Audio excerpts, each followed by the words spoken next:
Oh, that is a nice copper coin. But oh, Doug, do you know what time it is? 45 up. Who says 45 up, Doug? It's quarter after.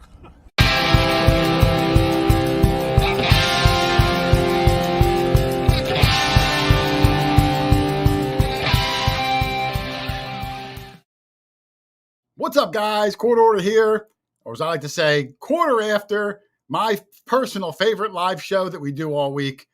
I got the guys in the background with our special guest at 7:30, Mr. Plugmaster Ford. If you don't know Plugmaster Ford, you're missing out. He's a real good friend of mine. I got some funny clips coming on, all sorts of shenanigans. It should be a good day. I'm going to give a couple of hellos before I bring the guys in. I see Digging the Past. Prairie Pirate is in there, our good buddy David. Dennis White, Reef Reacher Fishing. I knew I was going to stumble over that. Turd Ferguson is in there. Clem Fandango, I'm sure, is not far behind. Thank you for showing up. Berks County Metal Detecting. Doug Bed and Shop. Big Wave Digging Life. Wesley Davis. Sue Ramsey. Metal Detecting Adventure Time. Chris O'Brien. Digging Virginia. Kitty Lobo. Texas Plug Riches. French Creek Detector. Everybody, thank you for coming in. But let's get this shindig started. I'm going to start with the very first co-host, Mr. Dog Tag Doug, Mexican Doug, Jane Fun Doug. Whoop, you're small, Doug. Now you're big. Oh, are we live?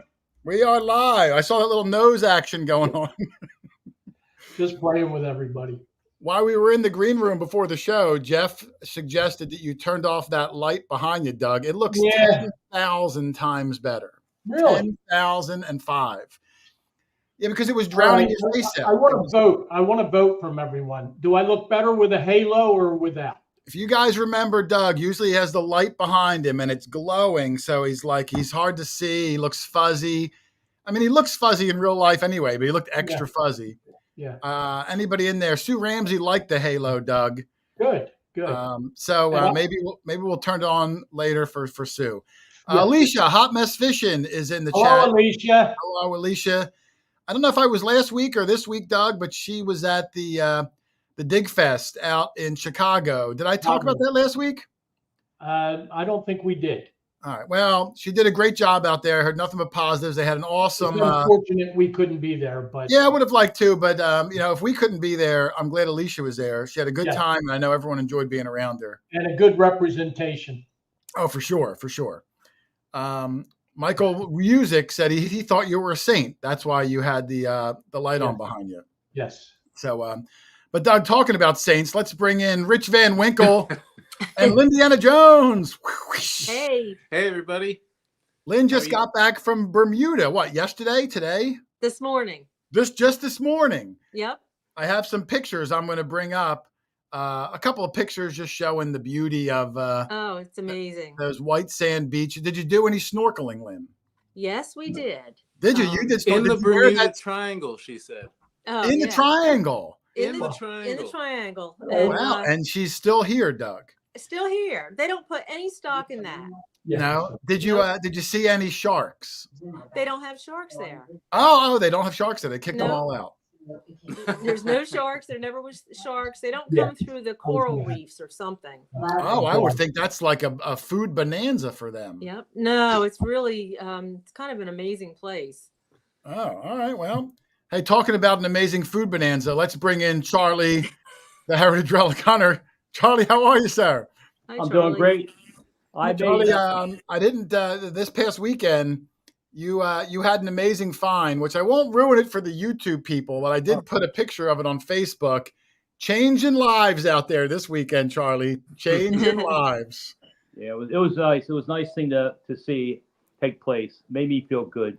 Yeah, no, that was a heck of a thing. People will see that about 8 weeks or so. But you really had a good one there.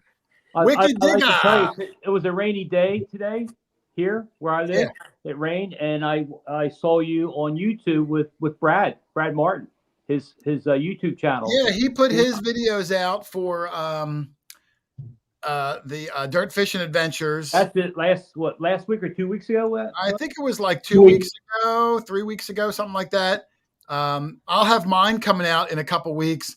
And what's cool is, like, I didn't film the same things Brad filmed, so they're like kind of totally different. which is nice.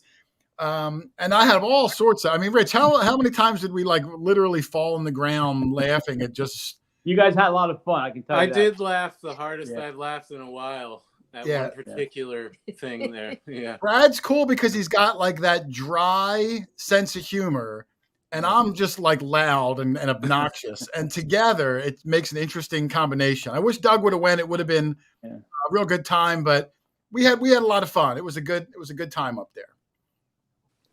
But let me bring in some of the pictures of Lynn's thing, Charlie. I think you're going to Lynn's thing, not Lynn's thing. But can I ask Lynn something? Sure. Did you go to that bar in the cave? Well, I asked about it, and it is not a bar anymore. It's now a spa. A spa? Yep. That takes all the fun out of drinking. Oh, there was a bar in a cave, like right at the Oh, beach. it was the coolest thing. And it was so hot outside. As soon as you walked in that cave, temperature went down like 40 degrees. It was beautiful. Oh, wow. Yeah. Hey, you could get drunk and then go to the cave spa though. That sounds true. That's true. Yeah, you want to. If you're drunk, you won't know where you are, Doug. That's right. That's right. Here's some of Lynn's pictures. Here's one. Lynn, where were you here at this beautiful little spot? This is the first thing we saw. This is the most northern. Oh, big wave digging life. Thank you. I didn't want to cut you off, Lynn. Oh. The chat makes him feel super, Doug. Lynn, how's that? Go ahead. I didn't mean to cut you off. This is the northernmost point of Bermuda, and it's a fort that was actually built in 1614. Wow. And it's been rebuilt a few times over the years, but there's a lot of original stuff there. And that's the first thing that we saw. We were docked right near this. Bermuda is only 22 square miles. Right. Now, is this fort inside the triangle? Oh, Jersey Ray Diggs. Just because Jason, Doug, Charlie, Rich, and Lynn. Thank you, Rachel. That was nice of you. Thank you, Rach. Was that fort inside the triangle? No, it's not far from it, but is the triangle really small? The triangle has a point in Bermuda where we were, and then it has Florida. a point in Florida and one in Cuba. So that's the triangle. Yeah. And now, is that you and your husband there? That is not us, but we were in there.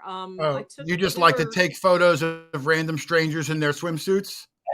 They were on the boat with us. It's kind of creepy, Lynn. It's kind of creepy. Who wears a fedora while they're snorkeling? I don't know. Lynn, what's this thing right here under the water? Is that a sea creature? That's a shark. That's actually a little bit of seaweed, which you hardly saw anything. It was so clean.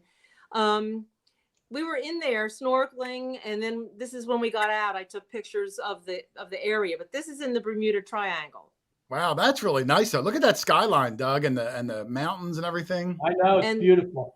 The color of the water is amazing, and the it's just water was 80 degrees. It was really neat. And those rocks, those are volcanic rocks there. Do the people have a British accent? Yeah. They have a British accent? It's a British colony. Okay. Yeah. Yep. There's another one there of some trees growing out of the ocean. Did you get any on the rock? What? Did you get any pictures of the local businessmen wearing their ties and shorts? I saw some. I didn't take their picture. That's pretty cool. Yeah. They walk around in Bermuda shorts and a jacket and tie. And knee socks. And knee socks. Yeah. Yeah. I've never been down there. It's cool. Before we bring Jeff in too, I wanted to give Lynn's show a plug this weekend. This one coming up is in Gettysburg, Pennsylvania, Lynn? In Gettysburg. It's not this weekend, like 2 days. It's the next weekend. It's next weekend. Yeah, Saturday, October 5th. And it's held on a beautiful farm in Gettysburg. And that actually used to be a field hospital during the Civil War. The farm has an early stone house on it and some log cabins, and the man lets us use his land for the show. So it's a free admission, which is really, really unusual for a show, and it's just a beautiful location and a great area. So if anyone's around, if anyone wants to go out, you can tour some battlefields. You can check out Lynn. She hands out little prizes, and you might just get an appearance on the next week's show, right, Lynn? That's right. We should All right. we Well, should see gather if, at the farm. I hope everybody can get out there. What's that, Rich? we should see if he wants to let us use his land for a different reason. I have Well, tried. I was going to hit your mom up after the show, so we didn't I hit have everything up. tried. But He's not interested. really? Yep. Well, I'm maybe really Rich can surprised. maybe Rich can go out and give him like a foot rub or something. I don't know. I don't know if that'll work. Trying to think what else we could offer him. I'm not really sure what it is. Doug, is that an important call? Should I could pause the show. It's my son who knows I'm on a live stream, but he's got to call in anyway. Oh, tell him to come in the chat and he can just type his question right in. He can. I hung up on him. Well, okay. We'll answer it to the whole group. I am going to bring in Jeff in a second. Doug, if you haven't seen it before, now, you know, I used to hang out with Jeff. Oh, look, Chris Heimsoth is in the chat. I think I have a picture of Chris later in the show, and I'll explain to you why as that comes up. But, Doug, were you here when this photo, which in my collection of photos is iconic? Yes. This one right here. Yes.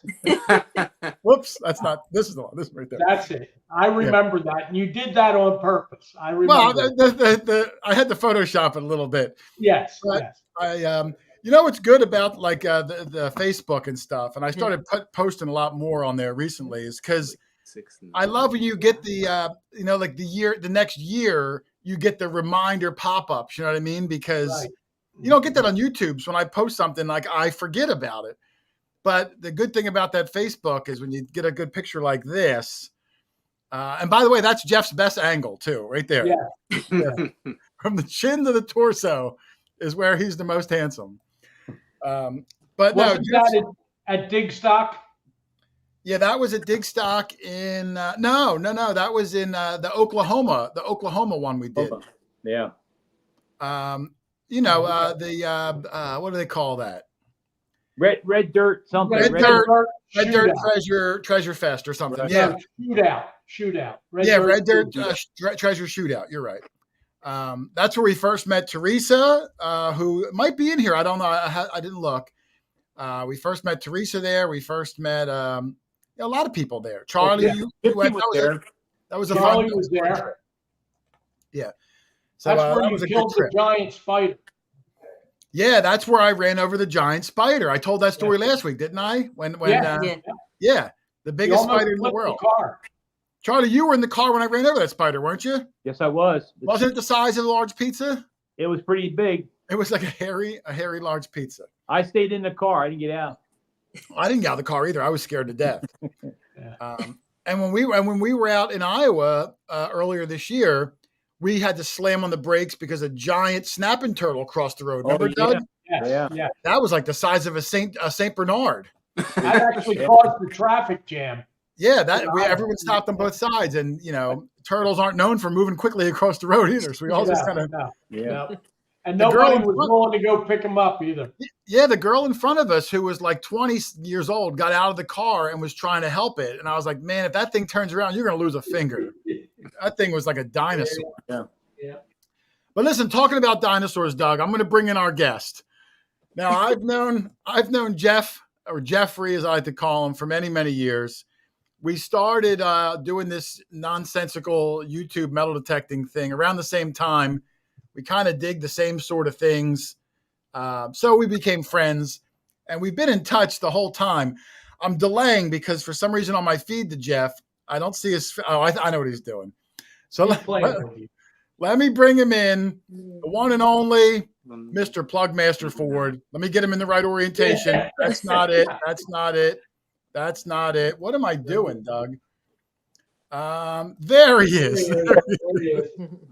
What am I doing, Doug? Jeffrey, how are you, sir? I'm doing well. I was just, honestly, I was a little distracted. I was reading about the shark attacks in Bermuda, and there's been three. There's been three total. None fatal, which means they were probably little sharks that could get through the reef. Sand shark. Yeah, I had no idea. I would have assumed that that's like a breeding ground for sharks because the water's warm and there's food around. Yeah, I mean, only three. That's no big deal. Doesn't make me scared of water. Did you know that the movie Jaws, you know, the big great white shark Jaws? Oh yeah. Oh yeah. Did you know that that was based on a true story? And the true story happened right off the coast of New Jersey, about 40 minutes from where I live. Huh. Did you know that, Doug? There's this bridge and there's like a memorial on it and stuff. Really? It happened really good. People just assume it was like in Florida or something, but no, that happened right off the coast of New Jersey. I've spent like 30 years trying to forget that movie. Oh. That movie is one of those things that like you never ever forget. Like every time you go in the ocean, I don't care who you are, in the back of your mind, you're thinking about that. It just plants that seed, and you can never get rid of it. It's like how I am with Doug when he wears his Hazmatador outfit. I just can't get it out of my head, Jeff. I wish we could get some rain. I could wear it again. Yeah, it's been pretty darn dry out here. It's been pretty darn dry.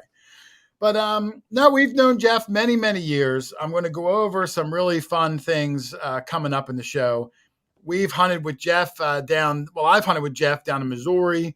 He's come up here with Missouri Mike. We had a heck of a time up here, Doug. I remember Mikey getting his first half cent ever. You got like 3 coppers the first day. Yeah, and at that point, Jeff, had found a copper before you and Mikey came up here? I had, I think 4 or 5. Jeff, for the purposes of the live show, can you lie and say it was your first one? I had never even heard of a copper. That's what I'm saying. That's the magic. Mikey had never found one though, so that part. I do know that. Yes. Yeah, and I think he found his first ever fatty Indian too. Nah, I don't know. He's found flying eagles before. Why are you rubbing it in? Why are you rubbing it in? Guy, will you? I have not found a flying eagle. That's one coin that has eluded me. Well, you're in good company. Big Wave Digging Life, Jeff, wants to know how tall Jeff is. Now, I always joke and say you're 11'11", but if you want to let him off the hook, because I know you did play some semi-pro ball, and I think you had a college scholarship, didn't you, for some b-balling? He's got some YouTube you want to see. How tall are you, Jeff? Officially, I'm about 6'5" ¾ All right, that's fair. But I'm about a 6'4" sloucher. Yeah, I know you do. As you get older, we start to lose a little bit of those heights. And let's break it down because I'm curious, Doug. I don't know if I know this. What took basketball shooting Jeff Ford and made you into the Plugmaster that we all know and love? What's your origin story, Jeff, for the metal detecting? Well, I love the outdoors. I mean, first and foremost, I hate to be inside. I like to be outside, and played a lot of sports and did a lot of different things. And my dad, honestly, we were at Sunset Beach, North Carolina. My folks have a place out there and have for years.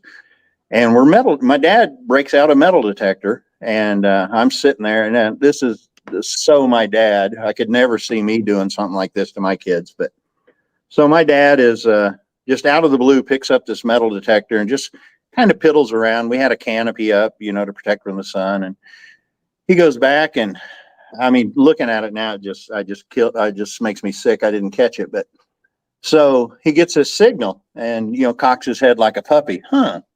He's really playing it up, and comes over and he digs it, and he's kind of looking at it, and I couldn't figure out what was going on. So I walk over there and I go, "Oh my gosh, that's a Spanish cob." He goes, "A what?" I said, "That's a Spanish cob, Dad." And he goes, "Oh, that's cool." And hands me the detector, and he goes and sits down. And I thought, well, that's kind of strange that he would just, give it up. But so I went 2 hours before he let me in on the deal that he had bought that at the souvenir shop just for that occasion. And he played it off dead straight. Oh yeah. Yeah. I mean, 2 hours, he let me go 2 hours. And so, but during that time, believe it or not, I found a silver dime, and I thought, oh, that's cool. And so we had metal detectors when we were young. My brother and I, when we were real young,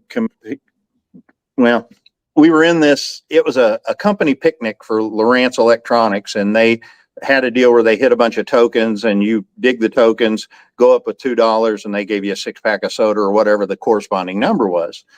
And so we were about to leave, and my folks are talking with someone, and I look down in the, Oklahoma cracked dirt, and I see the edge of one of these tokens, and I looked at my brother and I nudged him. I said, "Hey, there's one more."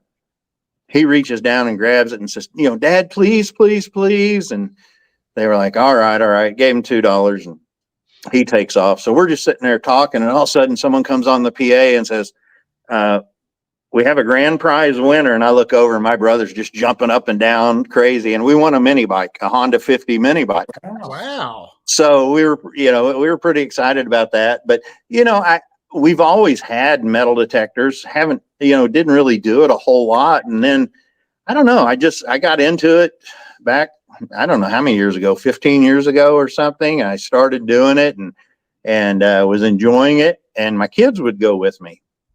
But it got to the point where, Dad hunted longer than they wanted to. And so they stopped going with me. And I really hate to go just by myself. The fun is in the company. And so, believe it or not, I discovered this YouTube channel called Missouri Mike. A friend told me about it. He said, "Where's a guy here in Springfield?" So I start watching Mikey's videos, and I was like, wow, he finds a lot of Indians. I'd love to find an Indian. And anyway, I heard about this metal detecting club, went to the club, and there's Mikey. And so I went up and introduced myself, and we got to talking, and I told him, I said, I've never dug an Indian head penny before. I'd love to find one. I'd found a lot of silver, but never an Indian for some reason. I said, I'd love to find one. He said, well, let's go sometime. I said, all right. So we got together and went out, and sure enough, I popped an Indian. So I was pretty tickled with that. And I don't know how many we wound up popping, but found quite a few. And so I learned right there that, finding this stuff wasn't necessarily about how good you are with a metal detector, but how good you are research wise and where to go. That helps you so much more. So Mikey and I started hunting together, which was fun. I had to learn his language at first, but now I'm fluent. I speak Micanese, but we just have a great time together. He's the funnest guy to travel with, because it's one of those things where you just go, something's going to happen. It's going to happen. Yeah. And you just wait for it, and then you enjoy it when it happens. I'll give you a case in point. We're coming home from England. Okay. We went on England. I think it was our first time to go over 6 years ago or something. And we're coming back, and Mikey always has trouble getting through TSA for some reason. Well, I figured out what it was, because he never looks at them. And I said, you got to look at them and smile, or they're going to think you're up to something. So he's gotten better. But this time we're coming back through, and in Heathrow, they rerouted us a different way. So we weren't going through the main part of the terminal. We had to go downstairs, go through a TSA check station. And so all of us had gone through, Seth, Brandon, myself, and we're sitting on the stair, or standing on the stairs to go up, waiting on Mikey to get through. And so Mikey's got a giant duffel or bag that he carries on his back. So he puts his backpack on there, and it goes through, and you know how they stop it and then they back it up, mm-hmm. and then run it through again, and then back it up, and then run it through again, and then back it up. You wouldn't know that, because they don't do that with your stuff, but they just kept doing it. Yeah. And so and we can't hear everything because there's background noise and everything, but we see the lady ask, "What is it you have in your bag?" And true to Mikey form, he says, "Oh, it's just some bullets and lead." He wasn't joking. It was, you find the fired 69s here. You find musket balls over there. They're musket balls. That's the worst place you want to say you have bullets on you. Yeah. But what was funny, whenever she opened the bag, we're dying laughing, and she knows we're dying laughing. And anyway, she opens the bag and sees what they are, and she just laughs and says, go on. But Mikey hauled back about 50 pounds of lead. That was back when he was making his, he would cast Civil War soldiers. One. Yeah. He was making little lead army men and painting them. And yeah, he did. He was really good at it. Yeah.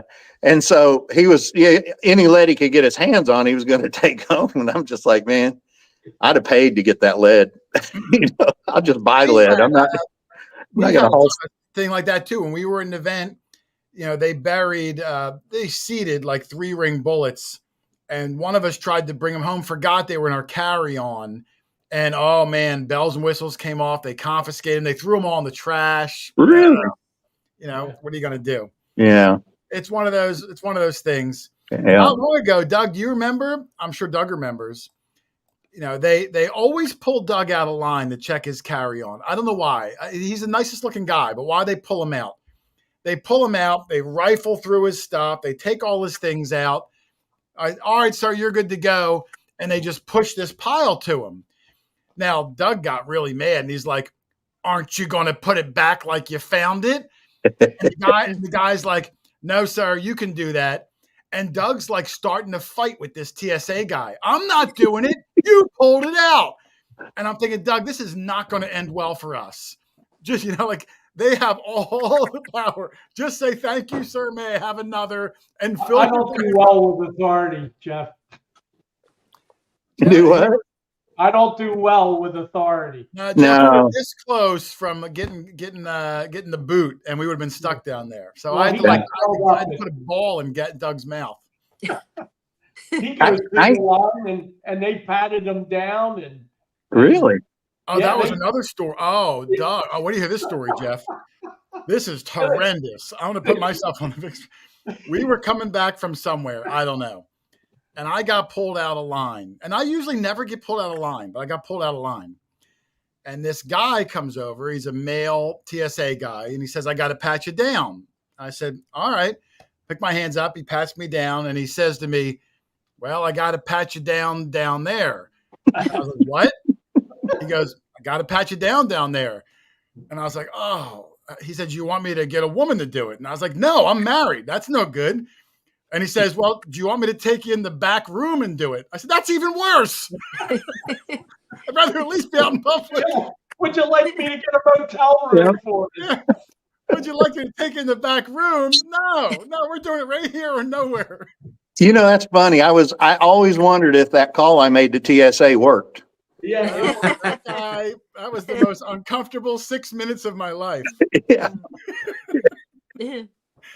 Oh yeah, that would be rough. Yeah. What are you going to do? Now, in all the years, Doug, you know, when we were doing this together, Jeff got fortunate to get what I'll call like a big viral video. I know Jeff knows what it is. I'm going to bring in a couple photos and I'll have Jeff explain it because it was pretty fascinating. Here's one of them, Jeff. Now, Yeah. I'm going to preface it, Doug, by saying that they found a couple silver coins. They found more, enough to warrant Jeff to ask the property owner if he could rent a backhoe and dig the yard up. Jeff, let him know what happened as I run a few pictures. Okay, so, well, honestly, this was technically behind the guy's actual yard, and there was crabgrass everywhere. He kept it cut pretty low, but there was crabgrass everywhere. And so, and if you guys watched any of this, Wes Stringer is the one who discovered, and that's Wes right there on the little track hoe. But we were finding tons of stuff, and the story on this was it was a 3-story building. It had burned down, and they dozed it, and the guy just really hated all this crabgrass in there. So when Wes discovered this, you got a signal, and then he just wind up, he kept finding them. And I think he found like 130 coins just with his hand trowel that first day. And so he calls me, and we were texting through it all. And he calls me when he's done, and he said, what are you doing next weekend? I said, well, I'm clearing my slate, bud. I'm gonna come down and help you. And so, it was a really neat deal. And we got to talking about, well, first of all, we did it for like 3 weekends in a row by hand. Now, let me just explain to you, because of the heat, I learned this later from a scientist, because of the heat that was involved with this fire and all the iron and all the metals that were in the ground, it kind of magnetized the ground. I didn't know that was possible. He was explaining it to me in a technical way that I cannot explain, but it kind of magnetized the ground. And so you hardly could get a signal. I mean, you sit there and look at that, and all that was under our feet, and we could get maybe one signal. And so it turned into a mission of, okay, let's try to find a hot spot. And so we would just hand dig, and just most of the time was on our knees with our pinpointer. And you would find some, and then you would just kind of try to follow a trail. I mean, we're digging thousands of nails as well, but we did this for 3 weekends in a row. And I'm not to complain, but you dig 10 hours a day for a couple days straight. It's hard. And so we were, kind of getting worn out, and we got to talking about, whoa, it'd be cool if we could come in here with a backhoe or something. And Wes said, well, I think I can get one. I said, really? He goes, yeah, we got one at work. I said, man, if you could do that. I said, we got to see if he'll let us do it. So Wes went and talked with him, and the guy said, yeah. He goes, as long as you put it back, better. And Wes had told him, he said, we'll get rid of the crabgrass for you, and when we're done, it'll be ready for you to plant whatever seed you want grass wise. And he's like, all right. So, and it was kind of bad because the first time we went in there, it was a little bit wet. It had rained the night before, and so it was a little bit sloppy. And but yeah, those pictures you see were Wes out there digging. And I always joke with people. They always ask me, they say, what's the deepest coin you've ever found? And I tell them 5 feet. And they're like, 5 feet? What was that? And I said, it's a 64 Rosie. How many did you find in total, Jeff?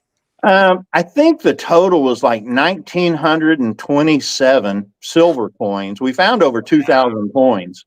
Oh my God. Yeah, we wound up finding over 2,000 coins. There was a lot of buffalo nickels, and yeah, that's the whole take right there. That's Chris on the right, Wes on the left, and me in the middle. Burnt down, I guess. And but yeah, it was a neat dig. I think at the price of silver was at the time, it wound up, I think it was like $8,500 Wow. in silver. This was 6 years ago now, Jeff. That's how fast. Was it really? 6 years ago. Wow. Hold on. Why can I never get this? There we go. It's funny. Both those guys are going to England with me this year for their first time.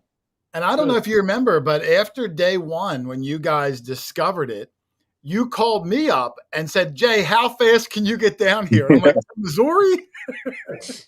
Not this afternoon. No. Well, it was still, I mean, for me, it was like a 2.5 hour drive. So it wasn't an easy thing. I mean, it was right in, pretty much Wes's backyard. So it was close for him. But it's funny. So like you said, it's been 6 years from then. And Wes still every once in a while will go out there and talk with the old boy and ask him if you mind if I poke around a little bit. And, he doesn't always find a silver, but every once in a while he'll find one. And you ever think that there was another section that may have had the guy's collection of gold coins? Well, so when we got done, okay, we met with the landowner, and he came out and we were explaining to him, which direction we dug and how we found, and we thought it was probably in this area and the dozer had pushed it this way, and we wish, we told him, we said we focused on going this way, and he goes, oh, because I thought we were finding the following the basement. This thing had a full basement too, this 3-story building, and I thought we were following the basement, and he goes, oh, the building laid this way. And I'm like, really? He goes, yeah. I was like, oh my gosh, all that coinage that would have fallen in there would have been pushed that way, and we were focusing this way and this way. And so, I mean, you know what? Have at it. I'm done with that place. It was fun. But if I tell you what, if I can't bring a track hoe in there, I'm not digging it again. Yeah, you're not going to gas up the bucket truck and go back for round 2? I would do it if we could get that. I mean, if we could do it with that, yeah, that was fun. But to do it by hand, and to try to get a signal, that's the hardest thing about it. Do you remember that, Doug? I didn't know you at the time, Doug, but you were detecting YouTube videos and stuff. Do you remember that when Jeff was putting, because it was like a whole month he was putting these videos out? Oh, I don't know if Doug can hear me. Charlie, do you remember it? Yes, I can hear. remember. Yes, I remember. Oh, now Doug chimes in. Yeah, I was watching those videos. I knew both of you at that time. Oh, did I know you at that time, Doug? Did you hear me? No, we can't hear you. I did not know Jeff at the time. Yes. There's a delay on yours, Doug. So it's Jeff. I am here, Doug. All right. Well, I just wanted to ask Jeff. Didn't you ask the owner if he wanted any, and he turned it down? Said he didn't want any of it. Yeah. So that was the cool thing about it. So he would come out every once in a while and just check, how we're doing, and it was he didn't like dirt. I'll just tell you, he was not a fan of being dirty.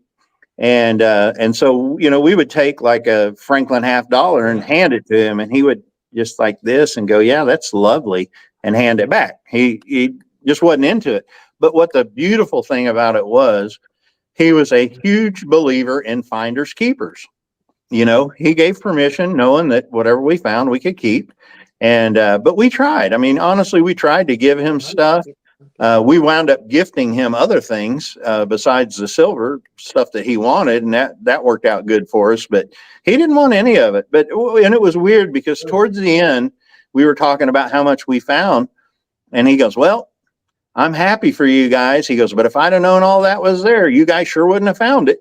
And I was like, "Well, all right." I mean, it was just, you couldn't have had a more dream scenario of a permission. He would come out, he would be happy for us. We try to feed him or whatever. And he's just a super nice guy. I mean, it worked out really good. We did the history and found out who, we don't know for sure, but it was either a grandpa or a dad that was the one that had buried all this. And the grandson to one of the guys who would have buried it came over one day. And it was funny because we're sitting there, Wes and I, we busted our hump all day, and he comes out and sees our bucket there just full of coins. He goes, "Oh, I'm going to take that in and show it." And I'm like, okay. And I looked at Wes and I go, "Did we just lose our day's work?" yeah. And he goes, "I don't know." So we kept digging, and pretty soon he came back, and I said, "Well, what did he say?" And he said, "Well, he said he wasn't surprised that you were finding stuff, because we all, everyone knew that they were barriers." He said, "But I am surprised how much you'd found." And I was like, "Well, that's only one bucket, buddy." That bucket must have weighed 60 pounds each too. They were, oh, by the end of the day. Yeah. I mean, well, they were, I can't remember. I think they were only 1 gallon buckets, but yeah, I mean, there was tons of $50. the top 3 rows are all $50. Those piles are all halves. Yeah. Yeah. And that was just one day, Jason. That was the first day of having the track hoe in there. Yeah. Every And one of those is silver. I think that, I can't remember 100%, but I think there's 757 coins there. On just day one. No, that was day 4. Oh, okay. Okay. Day 1, Wes dug by hand and dug 130. Then I came down and we dug 200. And then I came down the next weekend and we dug 214, I think, by hand. And then we got smart. It makes it hard because, like, the next, when you're all done and you fill it in and you go on to the next house, are you still excited when you find like one Rosie? You're ruined for a while. Really not. I mean, and not to downplay what we did there. I'm a hunter. I enjoy hunting. It's not so much about the kill as it is the hunt itself. Yeah, I get you. And so, I'll be honest, that first day that I went down with Wes, that was probably the most fun that we had. I mean, we always had fun, don't get me wrong, but as far as metal detecting goes, that was the epitome of it. After that, it honestly felt like a job. It felt like just working. Yeah, let's just get this done. And it was. And when the landowner said, I think we ought to wrap it up, I wanted to high five him, and you're right. We need to wrap this up. I'm so done. Yeah, and you don't know when to throw the towel in because you just keep finding stuff. When does it end? Oh yeah. Well, it ends when your body's hurt so much you don't want to do it anymore. And that's kind of where we were. But it was a blast. It really was. We had fun. Wes and I mean, we had, we'd go to the Mexican restaurant afterwards and barely be able to lift our fork. So after we lost Doug. Oh, Doug's gone. After you use that machine, the track hoe, to dig the dirt, did you sift for the coins, or how did you go through So- that. So the way it worked, because you really couldn't sift because it was wet. I don't know if Jason's got any pictures of the holes. Now I couldn't find one because you were trying to gray out the background. Yeah. And I'm glad we did that because there was a lot of people would email me. I think I know where it is. And I'm like, oh gosh, yeah. But the ground was wet. In fact, we get down to 5 feet and you'd have a foot of water down there. So the ground was too wet to truly sift. So what we would do is we tried to separate the wet from the dry, And so we try to put wet in one pile, dry in the other. And then after Wes put quite a few scoops out, we would go down and honestly, I laid on my side a lot of times and you just use your pin pointer and you go and you pull out all the nails and then boom, here's a $50, pull it out, throw it in the bucket. And then I would take my little letch digger and just take a little scrape off the top and do it again and do it again and do it again. So, I mean, technically we sifted it. Did we miss some? Oh yeah, we missed. Right. I'm sure we missed a ton. And, but we did what we could, the sifting. Yeah. The top part might've been okay, but there were so many nails, so much pottery. It would have been hard to, and I have a sifter. I mean, it would have been easy enough to do, but we were trying not to call attention to ourselves. I mean, what a lot of people don't understand is we were a half a block off of the square of this town. And so there's people driving by all the time. We should have gotten high vis vests, but there were some people who had asked him, he said, oh, what, you got utilities in working? And he just said, yeah. Yeah. Because I mean, who else is going to be out there digging 5 foot deep and not working on utilities except Jeff and Wes? I always thought that's a good idea. If you're going to detect like in a busy part of town or you're doing sidewalk strips, you don't want people to bother you, put on an orange vest and no one questions you. Yep, exactly. I had a funny comment. Alan Cleveland, Doug, said, you must be doing the show from Lynn's Bermuda Triangle. His audio's cutting out. His internet's cutting out. Yeah. But yeah, Jeff Silver. Yeah, I feel like with this computer. Well, you're back now. That's all that matters. Sort of. I might Silver just switch to my phone. That was an iconic one for Jeff. Now, Jeff, I had another special one I wanted to bring in because you know what? When I was getting ready for the show tonight, I was looking through some things that happened because I forget. And I totally forgot that for a while you were doing those bad lip readings. Now, what this is, Lynn, and I'll explain it to you, is Jeff would get like little clips from other YouTube channels. He did me, Nugget Noggin, Aqua Chigger, Jocelyn. He'd get like a 45-second clip of them like holding the camera talking. And then he would mute it and then overdub his own funny dialogue, like a bad Chinese lip reading. And it was really funny. I'm going to play one right now, Jeff, that you did on me, which I thought was really good. Even though this is probably 7-8 years old now, it never loses it. So I'm going to bring it in. Let me know if you can or cannot hear it, but I'm going to bring it in. I'm going to bring it in full screen so people can see it. Let me know if you can't hear it, but I'm going to play it now. The time when women would chase me out in the yard just like this. And it was hard, let me tell you, to be super sexy. Let me tell you what happened at first. You see this one? Sugar. I used to sprinkle it all over my body, but that was too much. So then I went to vinegar, and that's good. Let me bring it in. Now, at the time, I lost Doug again. I don't know where Doug is. Now, these were so funny. Now, I don't know if any of the other people, Jeff, that you were doing them on, could you hear that, by the way? Yeah. Mm-hmm. Now, he was doing them for all of us. And I don't know if Jeff even knew, like in real life, some of these other people that you were kind of like, having some fun with, I knew Jeff, but in watching back, like, I saw Brad on there, Green Mountain Brad, the Hoover Boys, Aqua Chigger, not like you went after everybody, and they were so funny. And after he did like 3 in a row of me back-to-back weeks, I said, you know what? I'm going to make one back. So I put one up, which I thought was really funny. And I forgot all about it, Jeff, until just today. So, Lynn, I'm going to play mine. This was my own little one back at Jeff. And I'm going to turn the sound up because I had to rip this from Jeff's channel, so it's kind of quiet. So this one comes funny. Everybody get ready. I thought this was hilarious. Mine back at Mr. Jeffrey. Let me bring it up full screen. Carry the coins around on the back of my hand. Hold on. Let me go back a little bit. I'll play it from here. I know it's black, but I don't want to miss the beginning. I used to carry the coins around on the back of my hand, or the good ones under my eyelid. On my hand, they would often fall off unless I secured them with a drop of honey or some gum. And I could never reach them because my fingers don't bend backwards. So I had the idea to just turn my hand over.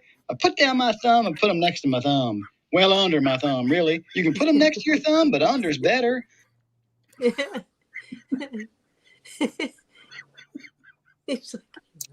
Listen to Jason laughing.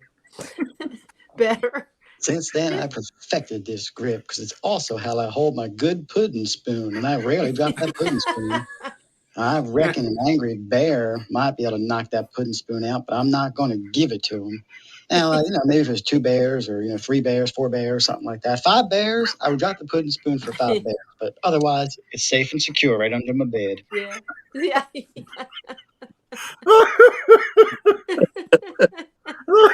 I kid you not. I just watched that last week. I haven't watched it in 6 years, Jeff. So it was all new to me again. Yeah. I'm like, oh, the pudding spoon. Oh, yeah, the pudding spoon. Yeah. Why did we stop doing them? They're so funny.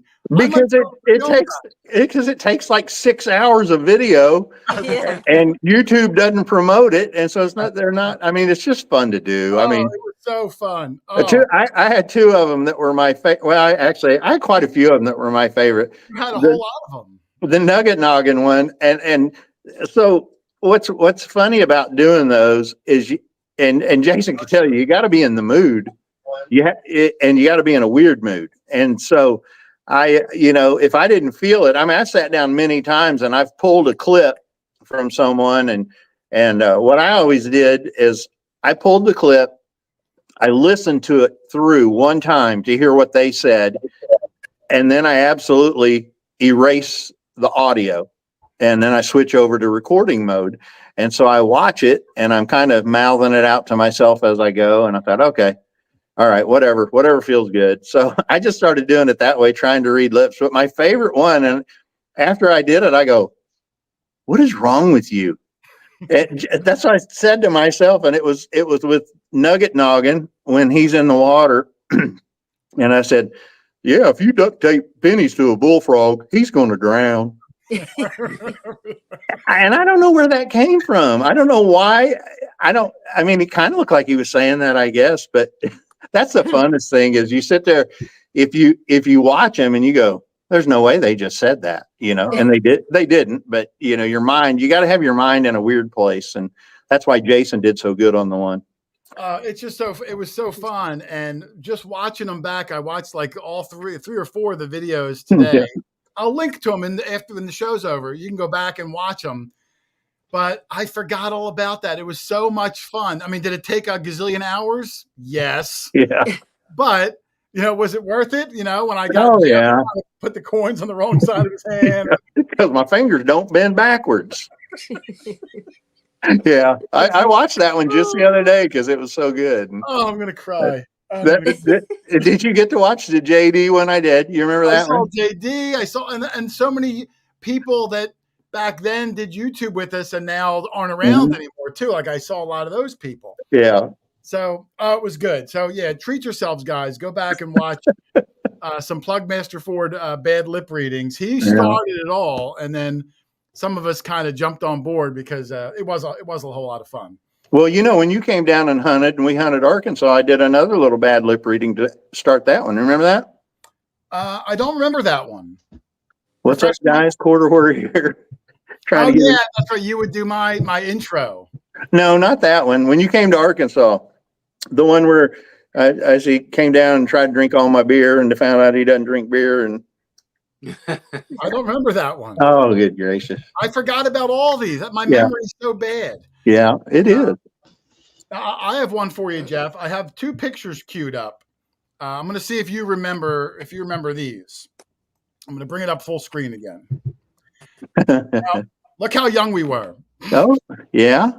This was about 6 years ago when I came down and hunted with you and Mikey. Do you remember when I was down, Jeff? I found 2 bucket listers in Arkansas with you. Yeah. Do you remember what they were? 3 Merry Widows 10. 3 Merry Widows 10. Yeah, I kept messing up. The what did I call them? Merry Widows. Just Merry Widows. And it's 3 Merry Widows 10. There's See, 3 Merry Widows 10. 3. That was the first one I ever found down in Arkansas. 3 for $1, Lynn. You really got your money's worth back then, and they were reusable. And reusable. They were, this was an old condom tin back in like the 40s and 50s. They came 3 to a tin. You'd wash them out and reuse them. And I even remember the joke I said in the video, Jeff. I said, Grandpa's sex trash is our treasures.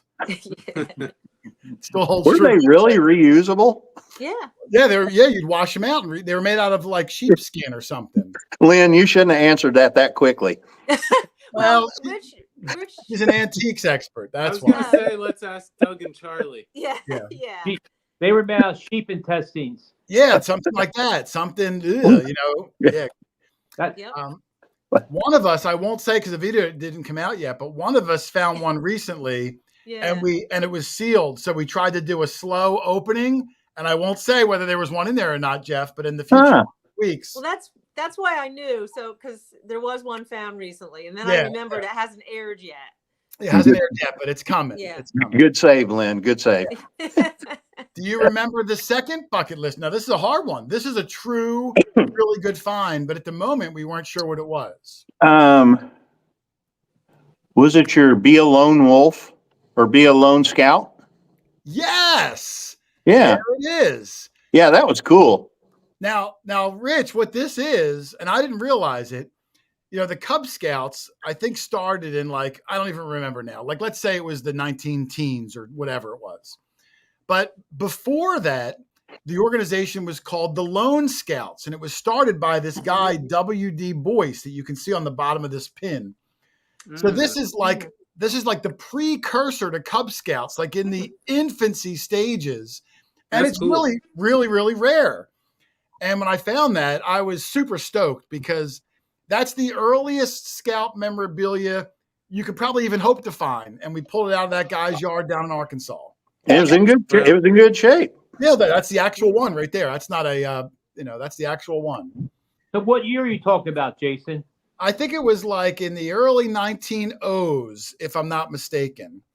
And what's cool, Charlie, it's interesting, and I don't want to, get into anything political, but back when the Scouts started, their advertisements said for white boys only. Like it was that serious. And then eventually they adopted, to be more inclusive.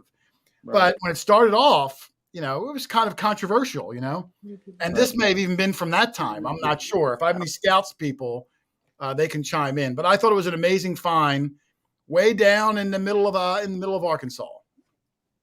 Well, northern Arkansas, I think it was, right?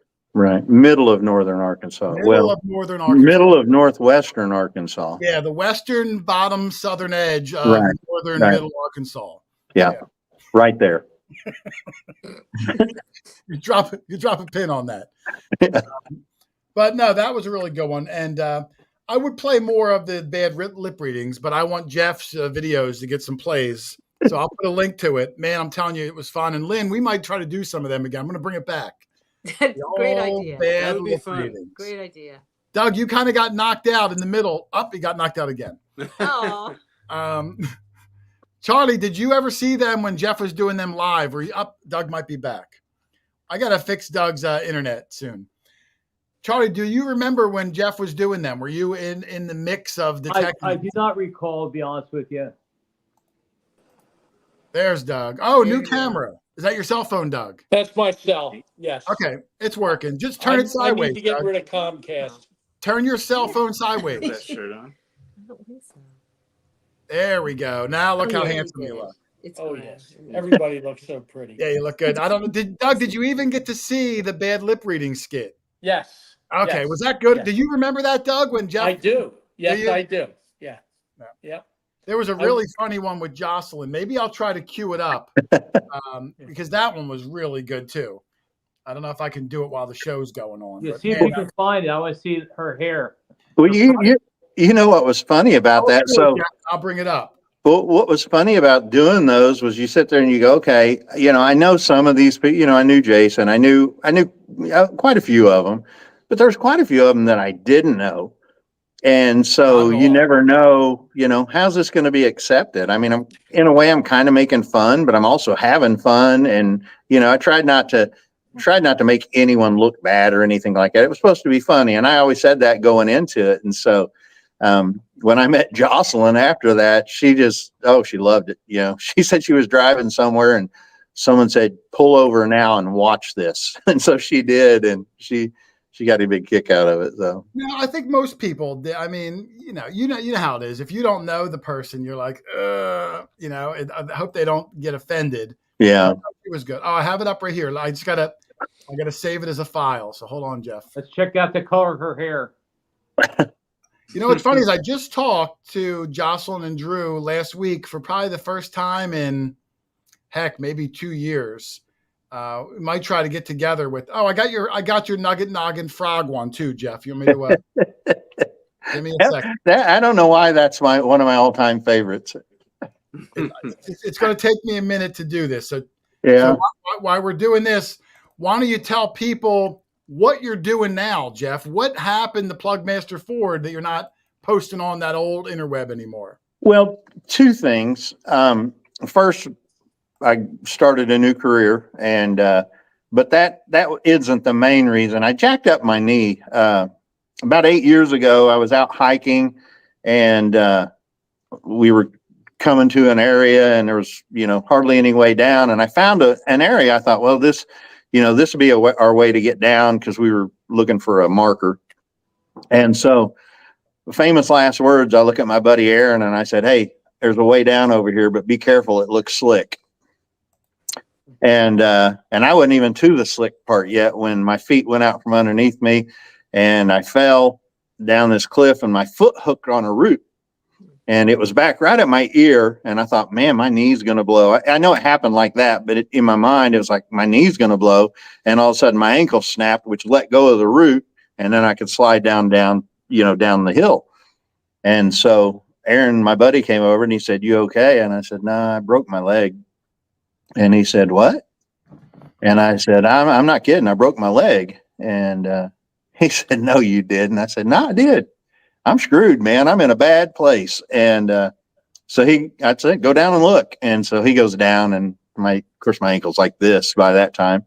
Well, one thing, so long story short, this place where my farm is and just north of it is you can't get to it in a vehicle. And so I wound up having to crawl about 350 feet straight uphill through briars, over logs, all kinds of other stuff just to get out.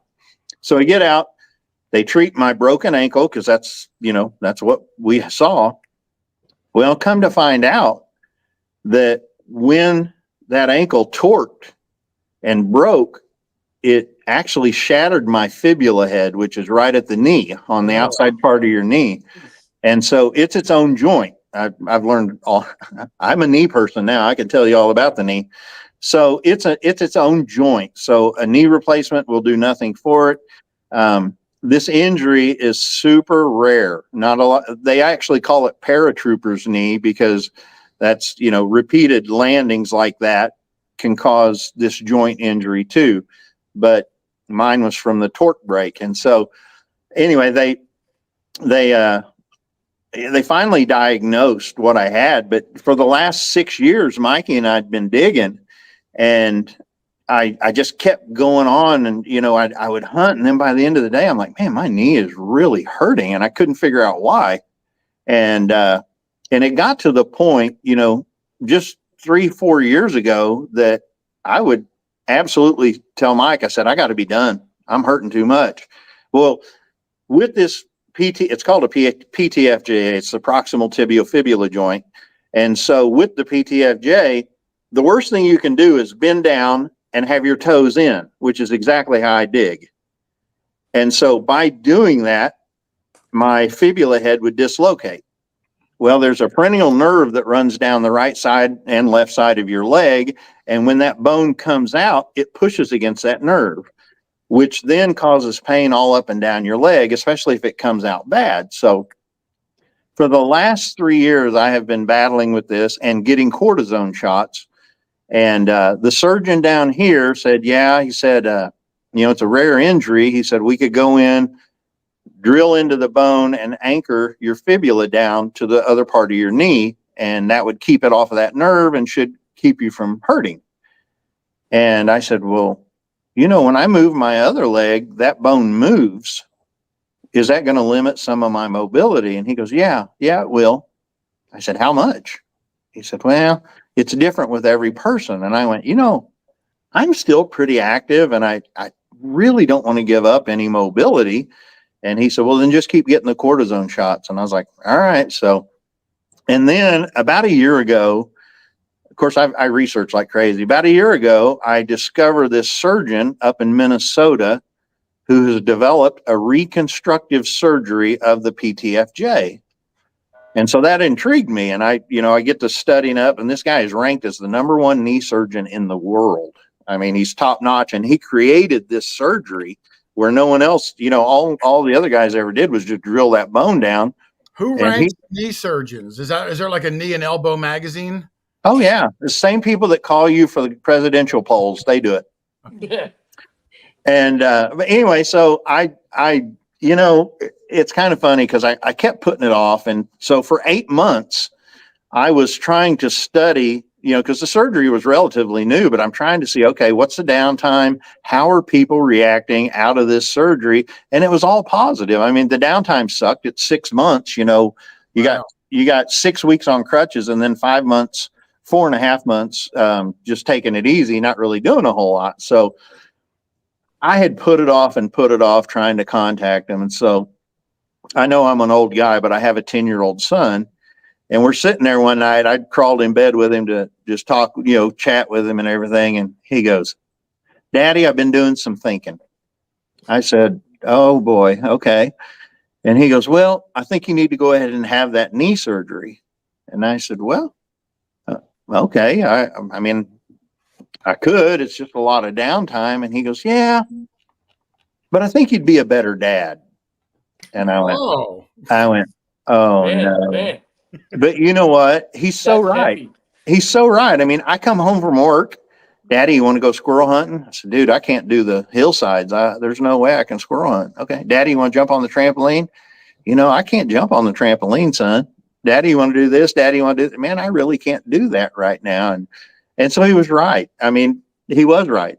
I'll be a better dad. And so I initiated it a few weeks ago. I drove up to Minnesota and I met with them and they confirmed that, I have the PTFJ injury and stability. So, but my MRI that I had was over a year old. So I'm waiting to get another MRI down here. And then I was going to schedule it for after the England trip and hopefully before my daughter's wedding, but we'll see. Well, hey, maybe you'll be back bending down soon. Doug Well, I have been last year. Bend down. Well, last year I went to England twice. So, I mean, I videoed both times and England's different. You really don't have to get on your knees to dig. It's kind of like you guys in your yard hunting. We do it different. If we carry a big shovel into someone's yard, they ask us to leave. And so we've always just done it with hand diggers, but out there, if you hit your knees, it's up to you. You don't really have to. You bend at the waist. So, while you're telling the story, I was able to cue up the bad lip reading of Jocelyn. Would you like to watch it, Jeff? No. That's too late. Too late. I got the control. Okay.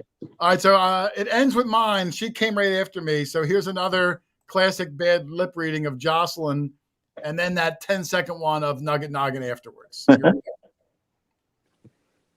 Up, wrong screen's up. It's not Jocelyn. Okay, first thing I did was to look for chocolate bars. Can you hear it? And I'm happy to say that Yep. here's my first one. Now, I'm looking it over, and it seems to have some ants on it, but that's okay. We've all eaten ants. So anyway, I'm happy with that find, and I'm going to scour the yard for more. And I can't stick it in my bag or it'll melt, so I'll just stick it in my hair, and later I'll get around to it, and then we can have it. Maybe even share it. I don't know, but it's going to be in a good, safe place. Yeah, if you donate pennies to a bullfrog, he's going to drown. Well, more of the ridiculous ones of the bad lip reading. You got to check them out. It was a whole lot of fun, and I can't get rid of the pudding spoon. Jeff and his pudding spoon. He keeps his pudding spoon under his bed. Yep. Maybe 5 bears. I'd give it up for 5 bears. 2 bears, 3 bears, maybe 5 bears. Yeah. It's hard to find dialogue that matches this motion. You know what I mean? Yeah. So, oh man, so much fun. But yeah, Jason Fogel said the Nugget Noggin was a fun. There were so many good ones. Like I said, he's got a good one of, and he does a different voice for each one. For Aqua Chigger, he had like a real deep voice, and he was talking about clubbing a baby squirrel or something. I don't know. You got to watch. They're just like ridiculous. Yeah. But good, wholesome fun talking about clubbing the baby squirrels. Yeah. We had Aqua Chigger on the show, Jeff. I could ask him if he remembered it. Yeah. I don't think he ever saw it.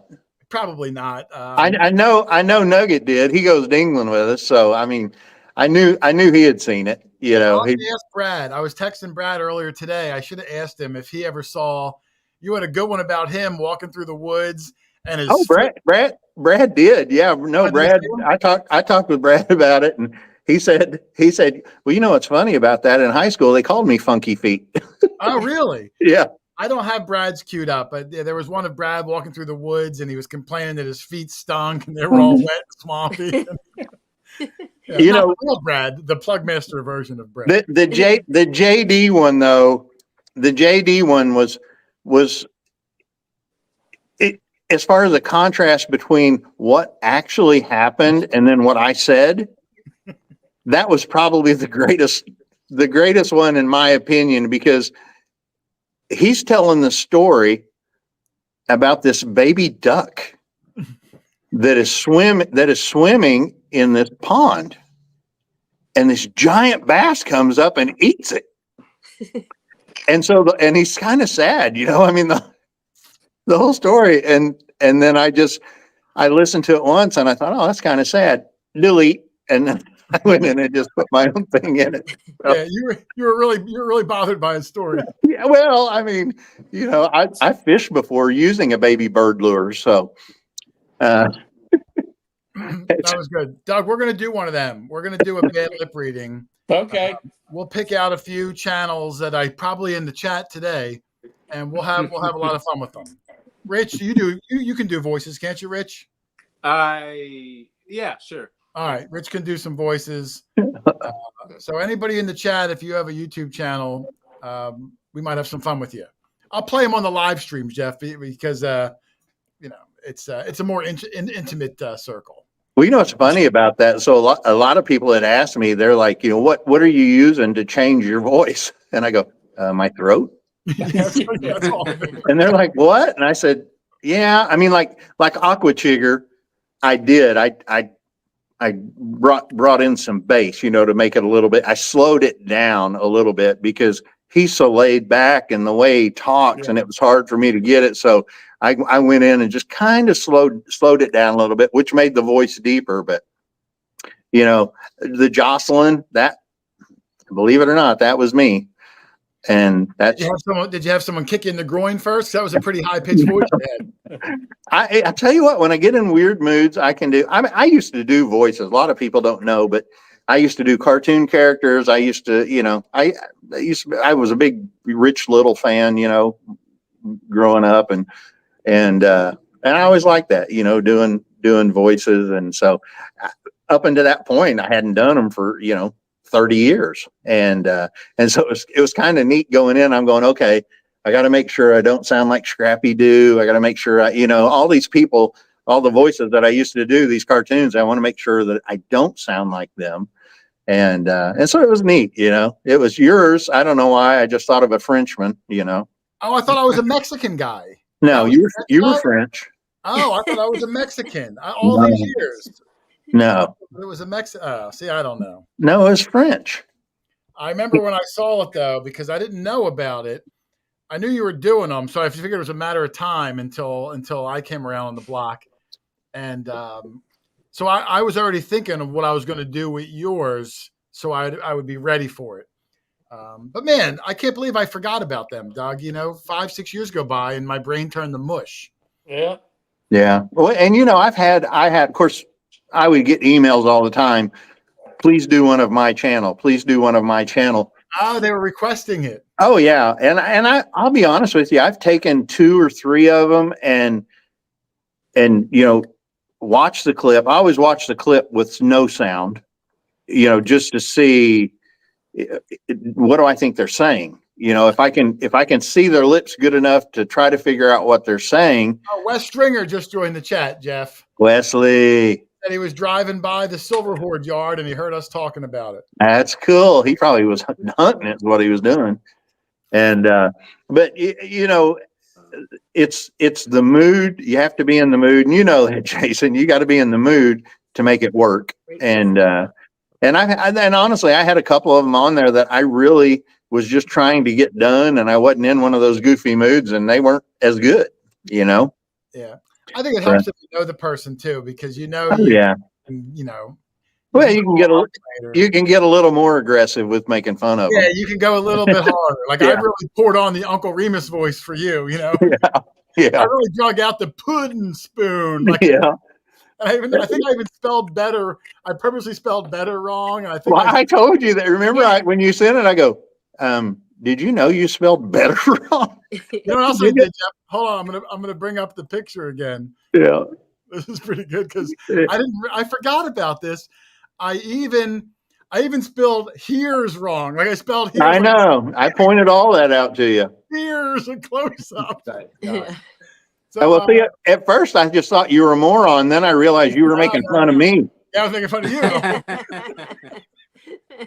Which made me even a bigger moron. Yeah, that was good. Like you put in your hand and you tuck it under your thumb. Come on, man. Better. It was good. Oh man, that was good. Yeah. But that was a great one.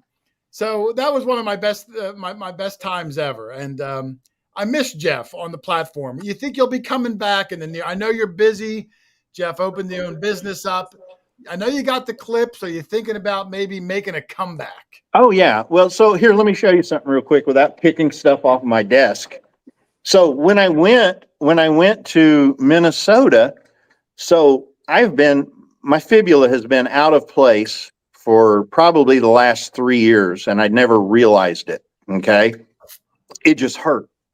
And so when I went up and met with this surgeon, and it's so funny because I can sit here and try to move that fibula and I can't get it moved because the position I'm in, the muscles are tight. But when I'm laid back, he just sitting there and wiggling it. And I'm like, oh man, okay, it's worse than I thought it was. And he said, I'm going to send you down to my physical therapy clinic. He goes, they're going to put you back in and show you how to tape it to where it will stay in. And he said, I want you to follow our regimen, and then we'll see if we can wean you off the tape, and then we'll go from there. And so if you can see, without hurting myself, see my tape here? Yeah, I do see it. Okay. So it's just a stretch tape. It looks like a Band-Aid. It is like a giant Band-Aid, but I go in and it helps to have someone help me. So what I do is I sit there and I have like my son, I'll put the tape where it's supposed to be, and then I'll have him push that fibula to where it stays in, and then I just tight wrap it. Last night I jogged for the first time in probably 6-7 years, and I didn't hurt. And so that's part of, again, like I said, I love to be outdoors. I love to do things outdoors, and I really haven't for the last 6 or so years. Mikey and I were detecting. We used to go twice a week because I worked for my cell phone. Well, now we can only go once a week, but I haven't been able to. So, with me having it now to where I can get up and down without, taking 30 minutes to do, I'm kind of excited about, this England hunt, especially. Of course, I'm going to take a lot of extra tape just in case, but if I can keep it in, I can do things. And that's something I haven't been able to do. And it's hard to explain to people, metal detecting, you have to dig. And, even though you can dig and do a lot of it standing up, eventually you're going to go to your knees. And it's rough if you can't get up from that, or it takes you 30 minutes to recover.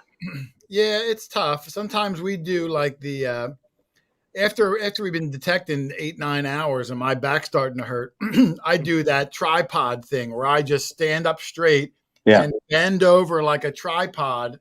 So I'm not, up and down.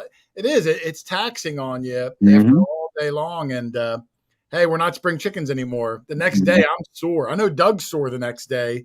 Charlie, how about you? The next day after all day digging, are you sore? Not too much, because midway through I always sit down. You know that, don't you? Yeah, but still, I mean, just from being up and down all, even though there's so many hours you don't get sore the next day, your back, your calves. No, not too much, Jason. Just like I said, halfway through, you see me, I go to my truck and relax for about half hour. He says relax. He means take a nap. Yeah. Takes a nap. My legs and back are a little sore sometimes. I can Well, feel give it 15 normally. more years and see what happens. It does. Yeah. I know Doug gets sore, and it's a tough thing, but I feel like I'm being a big baby about it now. But being tall, it's you get your back sore, more sore than other people. That's because he's got more back than the rest of us. Well, you know what else it is too is I carry so much crap You around. do. I got so much Yeah. things hanging off me. All the Yeah, camera you got a gear. lot more weight than us. A lot more weight you're carrying. That could be part of it, Jason. It could be. We need to get you a donkey to haul all your crap around. That's a good idea. Maybe I can have someone crawl around behind me. Me. Yeah, Lynn will do it. Lynn, are you coming this weekend then, since you're here? Yeah. Okay, good. Just confirmed a new spot. We got 3 new spots this week, Doug, from random phone calls and stuff. Oh. So it's going to be a good couple of weeks. Yeah. So now, Jeff, I had a picture here. Let me see if I can bring it up because hold on. I went back, so now I got to do this thing. I'm going to bring up a picture of Doug, of Jeff's shop here. So if you're in the Springfield, Missouri section, is that it, Jeff? That's me. Yeah. Google Earth, baby. I've never been there, but Google Earth. Zoom in, you'll see me. I tried to look actually on the Google Earth. I tried to zoom in. There's a glare. I can only see that white Hyundai Sonata sticking out. Now, when I was looking through, because I didn't realize that your store has its own Facebook page, you do these silver and gold pours now too, Jeff. I used to. What's the purpose of that? Is it just you're goofing around, or is it easier to transport when you melt it and pour it your own? No, people buy bars all the time. I mean, everything you saw right there, those were long ago sold. Now, those 2 gold bars right there, they were pretty spendy. I think one of them was 11 ounces. I think the other one was 7 something. Wow, 11 ounces of gold. That's got to be what, 15 grand? Now 25,000. Now it'd be close. Yeah, now it'd be close to 30. Wow. But they were beautiful bars. They had beautiful pour lines. I mean, it's kind of an art form. I don't get a chance to do it much anymore. This business has grown, and it's just me. I mean, I have a guy that comes in and he comes in at 12:30 every day and stays with me till 3. But from 9:30 to 12:30, I'm by myself, and some days there'll be 8-9 people deep in here, and bless their hearts, they understand it's just me, and they wait for the most part, and so I mean it's grown so much that it's making it kind of hard. I've got my oldest son, Dalton. I've got him coming in with me on Tuesdays now, which helps tremendously. Tuesdays and Fridays are just insane in here. And, when I bought this business, I was hoping that I could sell $1 million worth of gold and silver a year. And we it's just grown and grown and grown. And it's so doing good. It's doing good. It is. Jeff, if you notice, Jeff keeps glancing to his left. He's actually doing the stream from his store. So he turned the sign from open to close, but people keep coming up to the door. Here, I'll show you real quick. So what I'm watching here is people walking up. Yeah, that's what I'm saying. They're trying to get in, and you're like, "Hey, I'm live on Jason's show. Come back later. You and your $50,000 come back later. This is important." Exactly. Well, good gracious, it's late here now. They shouldn't be coming to. But I mean, earlier when we were talking, I had a guy come, and that's exactly what he was doing. Yeah. And so, I mean, even though it says I close at 3, that doesn't matter. If my truck's out there, which it is, they tend to want to come in. So yeah, I remember when Jeff told me he was going to buy this gold and silver store. You didn't really know anything about gold and silver, no more or less than the average person does. So well, I did. I mean, I've got my phone all jacked up now. I started stacking, Jason, back in 98, honestly, and that's what we call it, stacking, where you just take extra money that you have and you invest it in gold or silver. And so, I mean, honestly, I started doing that in 98, and in 2010, I had flipped a bunch of houses here in Springfield, and we had a lot of cash. So I just sunk that all into gold.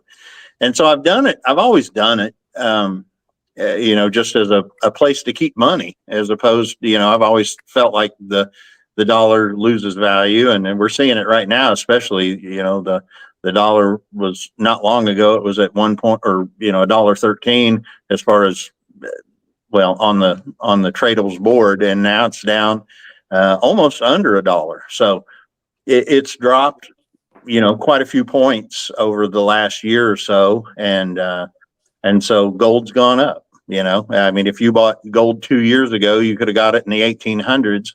And now I sold gold eagles today for 2,800 a piece. So it's 1 ounce of gold, those gold eagles. Yeah, 1 ounce of gold. Now the eagle and the buffalo are the most expensive. They carry the higher premium. So I also sold some for $27.40 today. But we sell a lot of product, and it's weird because we're just a small shop here.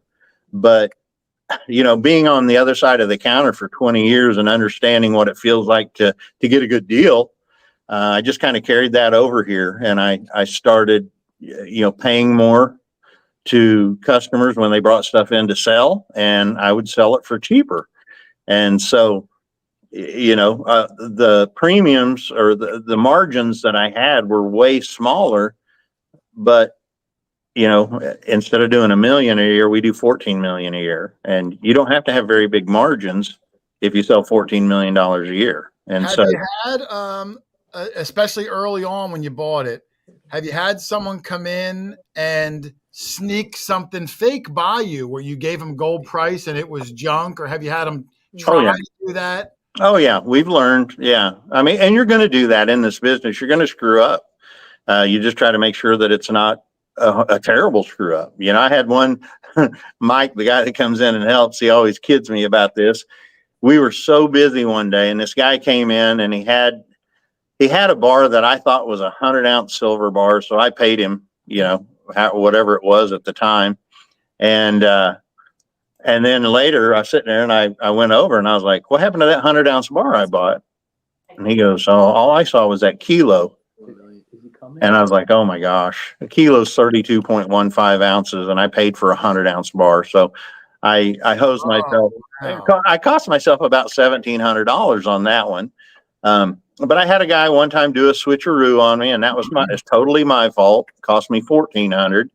And but I mean, that's just part of this business. There's some sorry people out there, and you're going to see them probably in this shop, in this kind of business, and you just try to limit how bad it is, how bad it hurts, and and learn from it. You know, I've gone in and I've invested in some equipment here. I got an X-ray gun. It's $25,000 X-ray gun for gold and silver, and it's a heck of a machine, and it has saved me probably well over the $25,000 that the machine would cost. I always tell people it's worth its weight in gold. Do you do like platinum stuff too and other precious metals, or what about like gemstones? Yeah, we do. We do platinum, palladium, gold and silver are the mostly what we do. Gemstones, I really don't. I mean, I buy them and I tell people, and that's what a lot of people don't understand, that the diamond market right now is not good unless they're at least a third of a carat. If they're at least a third of a carat, then the market is better. But anything under that, honestly, if you're selling that ring to me, you're better off to leave it in, because as high as gold is right now, you're getting the weight of it for gold. And so you weigh the ring, and if that rock is in there, you just consider that more gold weight. Correct. Oh. And I give them the option though. I go, listen, I can pop it out. You're going to get less money. You can keep this stone, but I mean, honestly, it's ridiculous to keep a stone that's small. You're not going to do anything with it. No one's going to buy it, and your jewelers that you might take it to, they're probably not going to want to build a ring based on that little stone. And so, I mean, I'll be honest, when I take stuff to the refinery, they say, do you want to do stone removal? And the first time I did it, I took in, I don't know, quite a bit of scrap. I think it was like $92,000 worth of scrap. And they said, do you want stone removal? And I go, yeah, I want stone removal. So they do a service where they remove the stones, and then they come back, tell me how much it is, and make me an offer if I wanted to sell it. And I said, yeah. So they emailed me and they said, okay, your lot had 15 carats of diamonds in it. And I'm like, I'm rubbing my hands together going, yeah, baby, here we go. And I said, what's the offer? And she said, $150. And I went, for each one? She goes, no, for the lot. Yeah, nothing. And I went, oh, and she goes, do you want to do it? And I go, well, I don't want them back. Right. Just whatever. So, yeah. And so ever since then, I mean, I have my kids pop them out, and I just say, hey, just throw them in a jar. So we got a jar full of stones, and I don't really know stones, I mean, there's cubic zirconias in there. The glass ones I usually chunk in the trash, but I've got amethyst, I've got and I don't want to know a lot about that. Otherwise, that's one more thing I'd have to do. So I try to play stupid on a lot of that stuff. I have some basic knowledge, but I don't really want to appear like I have knowledge on it, because it's just one more thing. Do you have any knowledge on rubies? Yeah. Burmese rubies. You know anything about Burmese rubies? No. I do have rubies. I didn't know about Burmese. So apparently no one does. Wondering. Yeah. How about Jeff, what's the coolest, or weirdest gold or silver item you got in? Like, did you ever get like a gold, baby's head or something weird that was just made of gold? A gold baby head? Like a doll head. Did you ever get anything that was weird but made of gold? And you're like, all right, I'll buy it. Yeah, I did. Honestly, I had a guy. In fact, this kid just came back in the other day with some more gold. He comes back and he's got this disc, and it's bigger than a coaster. It's flattened out. It's got a crimped pattern all the way around it. And he brings it in and he says, can you test this? Spanish accent. And I said, can I test it? And he said, yeah. I said, yeah, I can test it. And so I shoot the thing, and it's like 21 karat gold. And I thought, well, this is really weird. It's crimped. It's almost like a pie crimping, around the edges. So it was kind of cool, but in the same sense, it was kind of pointless. And so I asked him, I said, dude, what's the story on this? And he says, well, it's from the Philippines. I go, okay. And he said, I have a friend of mine who was hiking in the Philippines and found this cave. And this was in that cave. In that shape. In a cave. Yeah. But in that flat disc shape. In that exact shape. And he said, he gave it to me, and he said, I've just always had it. And So I can't remember how much I paid him for it, but it hurt to do because I'm sitting there going, wow, I'm going to totally destroy this by throwing this into the refinery. But that's what I do. I'm a buyer, and I didn't really want to keep it, but it was such a unique piece. It was, I don't know, it was really neat. But anyway, we got to talking about it. And then again, this has been 4 years ago probably. And we got to talking about it again. And he starts asking about a metal detector. And I said, well, now I can help you, I'll get you involved in that. So we talked quite a bit about it, but it was a cool, unique piece. I mean, we have had, the world of collectible coins, we've had some really cool stuff. One of my favorites was a Judd 155, which is a pattern coin. Are you familiar with those, Jason? Never heard of it. Okay, so the mint, I got pictures on Facebook if you ever want to check out that Judd 155. So basically what this is it's not a large cent size. It's bigger than a 2 cent, smaller than a large cent. But it's a copper, but on the copper, it's a flying eagle. Okay. And so it says 1856 or no, let's see, 56. What year was, let's see, 57 and 58. So 56 was the proof coin, right? Or 57. Okay. So 57 was the proof. 56 was the proof. So this one said 1855, had a flying eagle on a large copper planchet. Okay, front and back, beautiful, beautiful coin. Okay, so we take this and I come, I learn about it. And so what it was is the government would make these pattern coins and then they would give out a certain amount to like senators or whatever. And what's funny about it is it really doesn't have a ton of value because it's not technically a coin. So it's not legal tender. Back exactly. Then Exactly. But it's really cool. There's so many things that come in all the time. Carson City gold, shipwreck silver. We buy stuff all the time. Do you I know you bring a lot of it to the refinery or you resell it in the shop. Are there some pieces where you're like, man, I got to keep this for myself. It's just too cool. Oh yeah. I've got a stash. Yes. That Carson City gold. I mean, that would be hard to not tuck one away just for myself. Yeah. But it takes a lot, and I've never been one that, just gold is fine with me. It doesn't have to be fancy gold or whatever. I just, I don't like to splurge on myself. I'll just say that way, like that. Have you ever found gold in England? Your trips in England, like gold coin or anything, or gold of any kind? Actually, this last fall when I went, I found a strip of gold. It weighed 3.1 grams. Wow.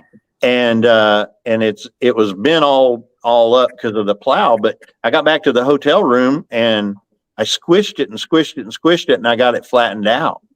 And so anyway, fast forward, 3-4 months later, I get an email from the coroner, and it goes through the flow, which is a fine liaison's office. And then anything deemed treasure would go to the coroner, who would date it and then release it. The Queen's has no interest in this and it's released to you, and that's fine. And so, mine actually, they can't, The king now, the Queen. Right. Yeah, that's true. But anyway, so mine came back as, they said it was because of the makeup of how the gold was and everything like that, that it was Bronze Age. So it was 850 to 2300 BC. And they said it was either a hair ribbon, which they would have tied into their hair, or it was part to a bracelet. And so I would probably lean more towards the bracelet, but I don't know what the Celts were doing as far as hair decorations back then. Yeah. Doug would know. I'll ask Doug. Yeah. He went to school with them. He was helping them. Yeah. I'm right there with you, Doug. So Andrew, I saw the same thing. A guy at Detective Hall, I think last month, found a cache of 18 guineas. Yeah, that was pretty. Yeah, the King's taken them, I think. Yeah. So, well, Jeff, it's been an hour and 35 minutes. We're going to get ready to wrap this up. I can see Doug's falling asleep. I have a quick Yeah, question. Rich, I was going to say, I was going to do a round of questions. Well, do you know anything about a large cents made of pewter? Because I found one recently, and we just assumed that it was counterfeit. But then I see online that maybe it was a early example from before they released those coins, or something like that. So. I mean, it could be. I mean, they had to experiment. They had to try with different alloys and different metals. So, yeah, I mean, most definitely it could be. I have honestly bought a couple Walking Liberty $50 that were pewter, that were, counterfeits, of course. They stand out. Of course, once you separate it from the other ones, they stand out like a sore thumb. They don't look silver at all, which they're not. But the detail is just the same. But I don't know. Is it dated, Rich? I'm sure it was, but I don't think it was condition too bad. Yeah, as I recall, it was a. But we saw an obvious bust and an obvious wreath. Yeah. Yeah. I mean, it could be with the pewter $50 when you found that. Did you just say you can't sell that? I guess. What do you do with it? Oh, I've got a shelf over here with all the fakes that have ever come into the shop. Do you sell them as like novelty coins or no? No, I just kind of look at it as my job to get them off the street. Now, I will tell you, there's only about 7 of them over there that I absolutely bought accidentally. And most of those were in huge collections where you just didn't shoot every individual piece. But all the other stuff, and there's probably 40 items up there minimum. And most of it is, when you handle these things all the time, when someone drops a $50 in your hands and it's not right, you could just tell. Yeah, I could probably tell too. I had a guy drop a silver round in my hand the other day, and I said, "This is a 20 grammer," without looking at it. And he kind of looked at me, and I looked at it, and sure enough, on the back side it said 20 gram, but it was the size of 1 ounce. It was just thinner. But I could just tell when it dropped into my hand, this isn't right. And but China is producing loads and loads of counterfeits now. And I'll just give a tip to those of you out there. If someone is trying to sell you something online and it comes in a plastic case that you cannot get open, don't buy it. Because that's how they keep you from being able to weigh it. Oh, so they pawn it off like it's been authenticated in a plastic thing. The one thing they cannot do is match the weight using the alloys that they use. And so weight, I mean, they're getting close. I'll be honest with you. I bought a... Can you scan it through that plastic, or you have to have the actual metal item? Oh, no, I can shoot it. I can shoot with my X-ray gun. I can, yes. But there's tons of those out there. I had a guy that's in our club one time, and I had mentioned to him, I said, "Hey guys, there's American Eagles. We were selling Eagles at the time at $42 a piece for the new ones.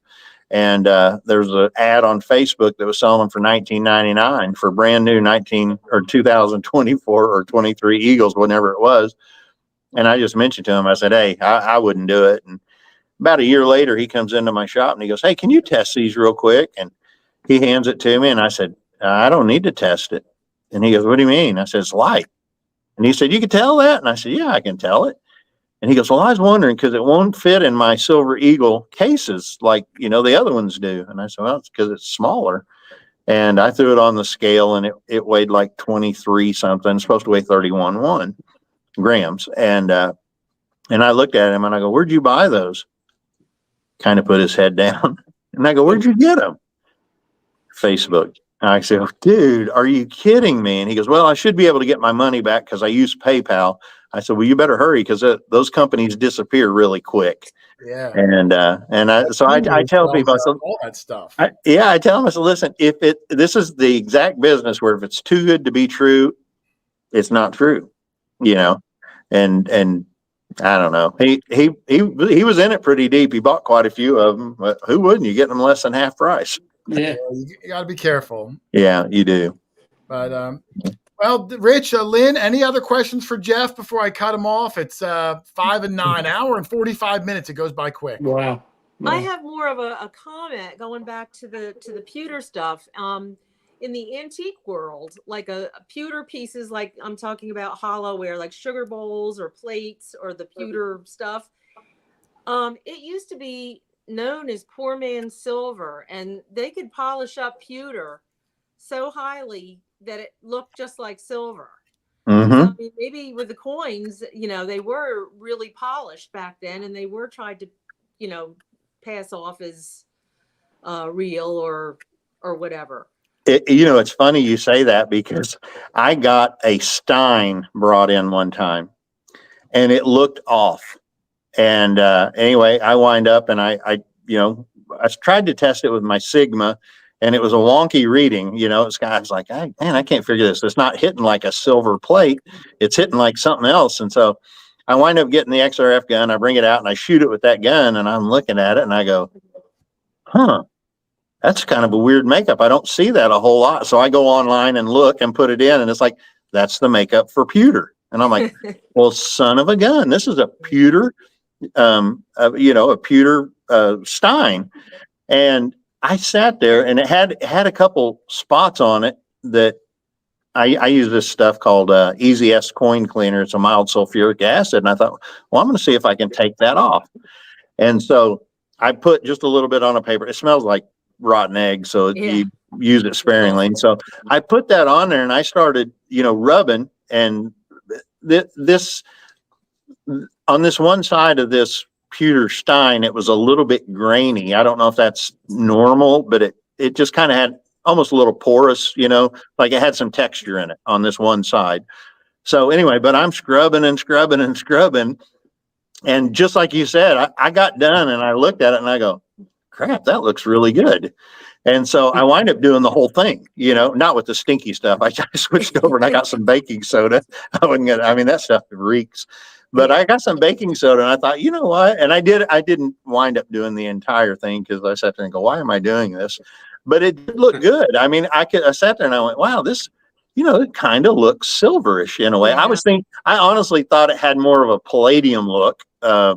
Palladium is a different metal, and it's kind of got its own unique look, a little bit duller than, shiny silver. But yeah, it looked good. I thought, it was cool Stein. And I wound up giving it to someone. I can't remember who it was, but. Well, I love when I get a piece of pewter, mainly 1700s. I like it with all the patina on it. I like it dark and grungy looking. But the true pewter collectors, the real high-end pewter collectors in the antique world, they shine it all up like silver. Yeah, I could see. New. They probably have methods that I didn't use, but it did shine up, and I could see if a person put the effort. Of course, I buy sterling sometimes, and there's a lot of effort involved to get that shiny again, and and so I don't know. That's never been my forte, scrubbing flatware. I like it dark better anyway. Yeah. Charlie, any last words for Mr. Ford before he gets out of here? I just have a question about gold coins. Why wouldn't all gold coins be valued the same? For example, a 1 ounce Canadian is not worth as much as a 1 ounce Eagle. Now, why is that? Why aren't all pickup trucks valued the same? Quality. Because different people make them. And that's the same thing with gold. Our United States government, Charlie, we spend $150 on a screwdriver, in our government. So our mint is kind of the same way. But they jockey all the time. I know you guys don't watch it, but I watch it every day. And I sit there and go, okay, so here's American Eagle's the highest, Maple Leaf next, and then Philharmonic, then a Kangaroo, and then, South Africa Krugerrand. But those always jockey around. Now, I will tell you, when gold goes up, typically they bring their premiums down. And when gold and silver go down, their premiums go up. And it's not us. It's not shops like us that are making the call on that. Right. It's the government's. You got to understand what kind of a business this is. I mean, I run a lot of ounces of gold and silver in here, but I'm one of a cajillion shops that are, dealing with that. And so, they're running so many that, it 0.5% can make a huge difference for them. Right. And, but they can also price themselves out. I mean, the United States with their American Eagle, it's 22 karat. It's 1 full ounce of gold, but it's got silver mixed with it. And so it's actually a 22 karat gold coin. And whenever this maple leaf came out and was, doing really good, in fact, they kept bettering their quality all the time. Then the United States is like, you know what? There's something to this 24 karat. So they make the buffalo, they come out with the buffalo. Very Right. Exactly. And so, coin. yeah, beautiful coin. But they always charge, they're just higher. I mean, if I could buy them cheaper, I'd sell them cheaper, but I can't. Yeah. So, and we pay more for, if someone's selling them, we follow kind of the same way the market is. And if someone's selling one to me, I'm going to give them more for an American Eagle than I am for a maple or a Krugerrand or a, Philharmonic or whatever. Right. Okay. I thought gold was gold, no matter if it was. I'm the same way, but things have changed a lot here lately, Charlie. I used to be in that same, frame of mind. You buy it as cheap as you can buy it. Right. But what's happened here, especially over the last about 6 to 8 months, as gold and silver have gone up, the brokers, who are the guys I deal with, have lowered what they would pay. Right. And so used to, the first year and a half, 2 years I had this business, I paid spot for gold, and I paid $25 over for an American Eagle or a buffalo, Right. Okay. And we can't do that anymore. I mean, there's a gold bar, a 1 ounce gold bar. I've got to buy $100 back a spot just to be safe, Right. So. Yeah, if you buy it today and then gold goes down tomorrow, do you then take a loss, or do you sit on it and wait for it to rebound? Well, so in 2020, early 2021, about the time of the inauguration, gold and silver had a terrible reset. Gold went down $170 in one day as I sat here at the shop, and silver went down $5 in two or 3 days. And so, that's a pretty big hit. And so I was fortunate at the time. I had sold quite a bit. So, I probably only had 30 or 40 ounces in the back, but I made a decision that we were going to go to orders only, till it rebounds a lot. Cause 40 times 170 is a pretty good hit. And so I took all that gold and just stashed it away and just reordered. I mean, heck, I was loving it. I'm buying gold $170 cheaper than I did a week before. So I started, I just kind of started new, and it was quite a while. And it's funny, Mike at the shop, we were sitting there, and I walked out one day and he goes, "What are you doing?" And I said, "These can now be released." It finally got back up to where I can sell these again. And so it was, but yeah, you do. And people say, why do you buy back a spot? And it's just for protection. It's going up right now. And are we, loving it? Yeah, we love it when it goes up like this.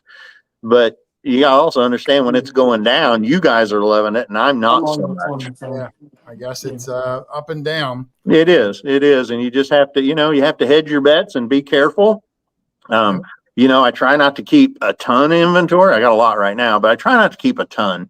And so, it's a balance, but you also don't want to keep too much money either. So it's a balance. Doug, any last questions? I know you're falling asleep over there for Mr. Ford, and we're going to end this shindig. I just wanted Jeff to let everyone know where they could find the Hoard video, if you have a number or whatever, because I noticed in the chat a lot of people had not seen that series of videos, and I thoroughly enjoyed them, and I know they would. Well, I can't remember if it has a number or not. Gosh, let me see. I'll look real quick. You could do a search for Plugmaster Ford Silver Hoard, Okay. And it should. I think you have a playlist of all the Hoard videos in one playlist. Is that It could be, yeah. I think Hot Mess Fishing put it on already. Yeah, Alicia put a link up earlier. Okay. That'll bring good. you to Jeff's channel.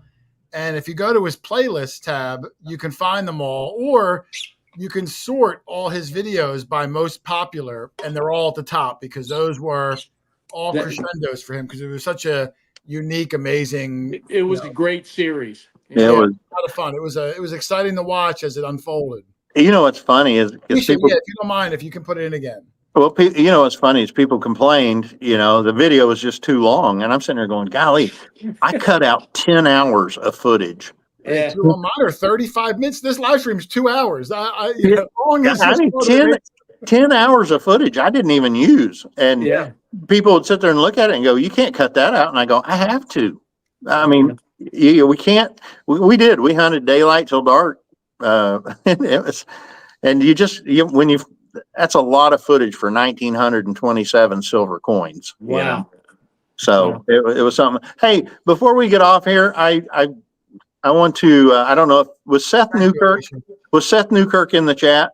I couldn't see it the whole time, but I didn't see him. Okay. Well, today is Seth's, it's his birthday. So happy birthday, Seth. Happy birthday to Seth. Yeah. So I want I haven't seen him in probably about a year, but good guy, Seth. We've hunted with him a few times out here. Yeah. You need to go to England with him. He always finds gold.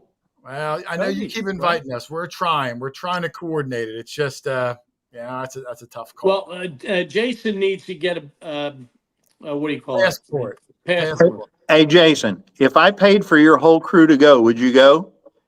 Well, maybe. Go. Yeah, like look at Charlie. Yeah. I'd go. Yeah. I'm not gonna do it. I was just curious. Oh, I thought you were gonna sell some of those Krugensteiners or whatever you got. Throw them off the chat. I think Jason, I think KK and Teresa are going next month. Yeah, I think they were going soon again. Do they go over?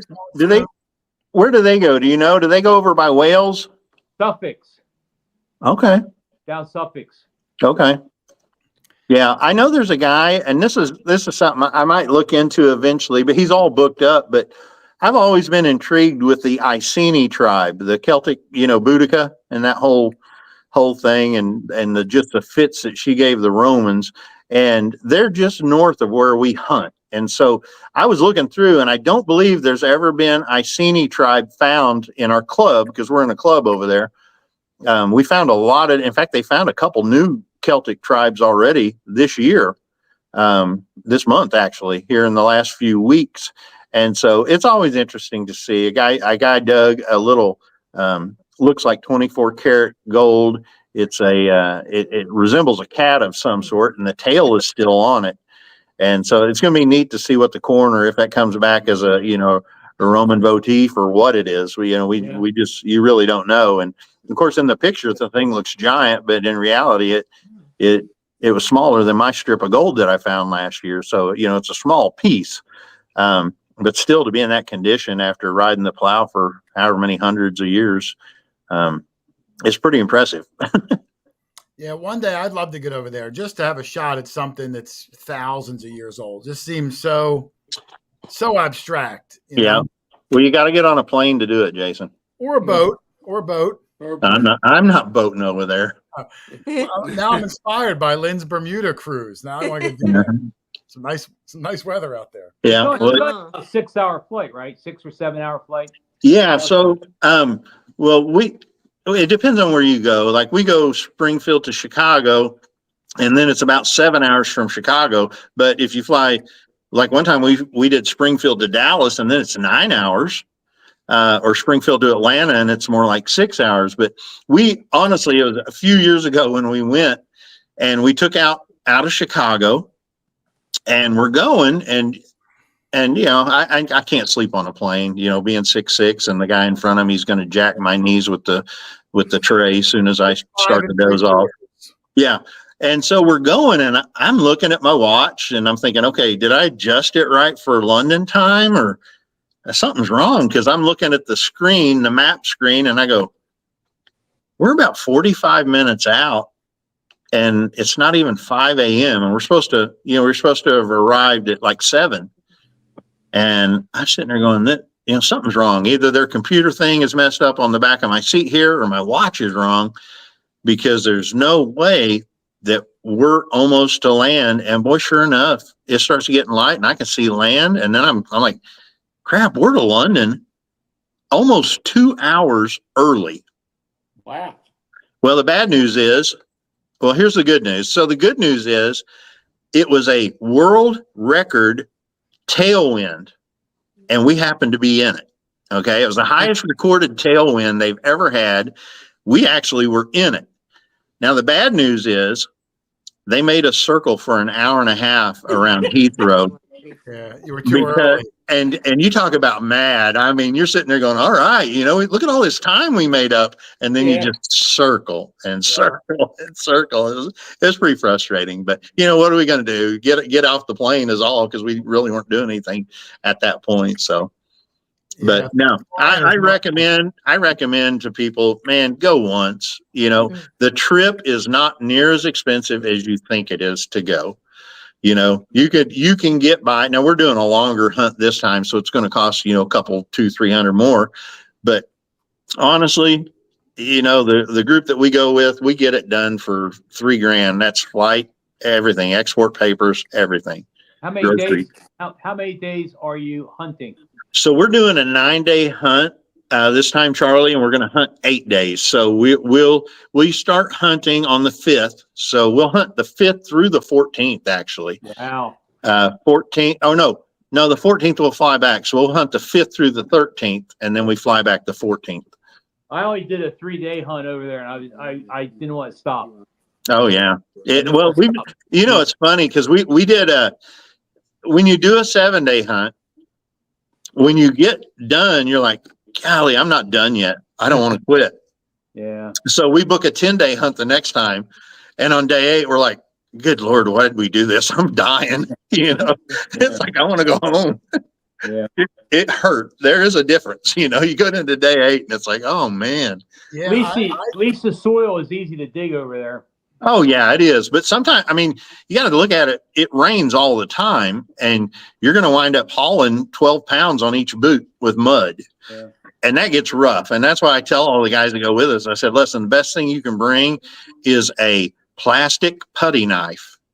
And like, what? Spoon. I said, plastic putty knife. You can kick all the dirt off, and you can also clean your coil without it making your machine go off. Yeah. And so that's really handy, but we have such a good time. It is so fun, and you're at your own pace. That's what I tell people. They go, what if I can't keep up? I go, well, lay on the ground like I do. I'm not opposed to just resting. I do that a lot. So it's, I was laying out one time and a guy came up to me and he said, man, that looks like a good idea. And he lays down, and then Brandon comes up and he goes, what are you guys doing? I said, oh man, just laying down. And I put my backpack down and then arch my back over it. And so he lays down, and pretty soon someone gets on the radio. Are you guys okay? They thought one of us gone down. We'd all went down. So bad food poisoning. Yeah, exactly. That's something you don't want out in a big field. No, we've had some experiences, not quite terrible, but we've been there. There's been some non-videoing moments over the years. Yeah. I understand. Some moments we don't discuss. Yeah. But the QuarterHoarder is human after all. Well, we'll leave it. We'll leave it off to the side. Jeff, it's been 2 hours. I'm going to let you out of here. I can't thank you enough for coming on. I'm hoping to see some new Plugmaster Ford videos soon. You want to come edit them for me? Nope. No, I don't. I got like 5 of them. But that's not enough. No, you got to have more. And I'd love to see you come back with a bad lip reading video to kick off the return of the Plugmaster. So that might be doable. Of course, I took down the studio, so I'd have to put it back together of where I used to do all that. So yeah, just get a backdrop, get some cheesy purple lights like I got, and you're good to go. He does. Yeah. I thought those were blue. Maybe they are. I don't know. Yeah. I forget what they said on the box. Colorblind. Yeah. All right, Jeff, I'm going to get you out of here, and then we're going to wrap the show up. All right, Thank guys. you very much for coming on. I'll throw you in the green room. Thank you for never forgetting about me, man. No, Oh, I you would never kidding? forget about you. Tell them whose idea it was. He's like a sister from another mister, Doug. Yeah, that's right. So, all Sister. right, Mr. Plugmaster. I'll talk to you soon, Jeff. I'm putting you in the green room. All right. See ya. Later. Good night. Good night. There he is, Doug, Mr. Plugmaster Ford. Yeah. One of the first people that I made friends with in this hobby, just from the internet. You know what I mean? Like, one of the very first. And just a good dude. I liked him a lot. I know you're getting tired. I was trying to wrap it up. Doug's got to get up early in the morning. Oh, that's right. He's a working man. Well, because the camera angle is up, it looks like Doug's eyes are closed. So I was like, they're open. Yeah. Well, I can't tell because the camera is pointing up. So You're squinty. like I wasn't sure if you fell asleep or not. There they are. There you go. You look good now. Look at that. It looks good. But we're going to wrap this up. I'm tired. It was a long day. But I do want to thank Jeff again for coming on. I also want to say a shout out to everybody in the hurricane track, Doug. There's a big hurricane. Oh, yeah. Yeah, I'm sure they're not listening. Well, I'm saying I still want to wish them well, whether they're sure, absolutely. It actually, before I came up to turn on my computer, which I had to turn off, it was a Category 4. Oh, wow. So it's not good at all. I think 5 is the biggest, isn't it? Yeah, that's the biggest they have, a number for. But it's going to create a lot of problems, and there's going to be a lot of people affected and impacted negatively. So everybody be safe. I hope they evacuate. We sympathize. Get underground, get the bathtub, whatever you got to do. I hope everybody's okay there, Dougie. Yeah.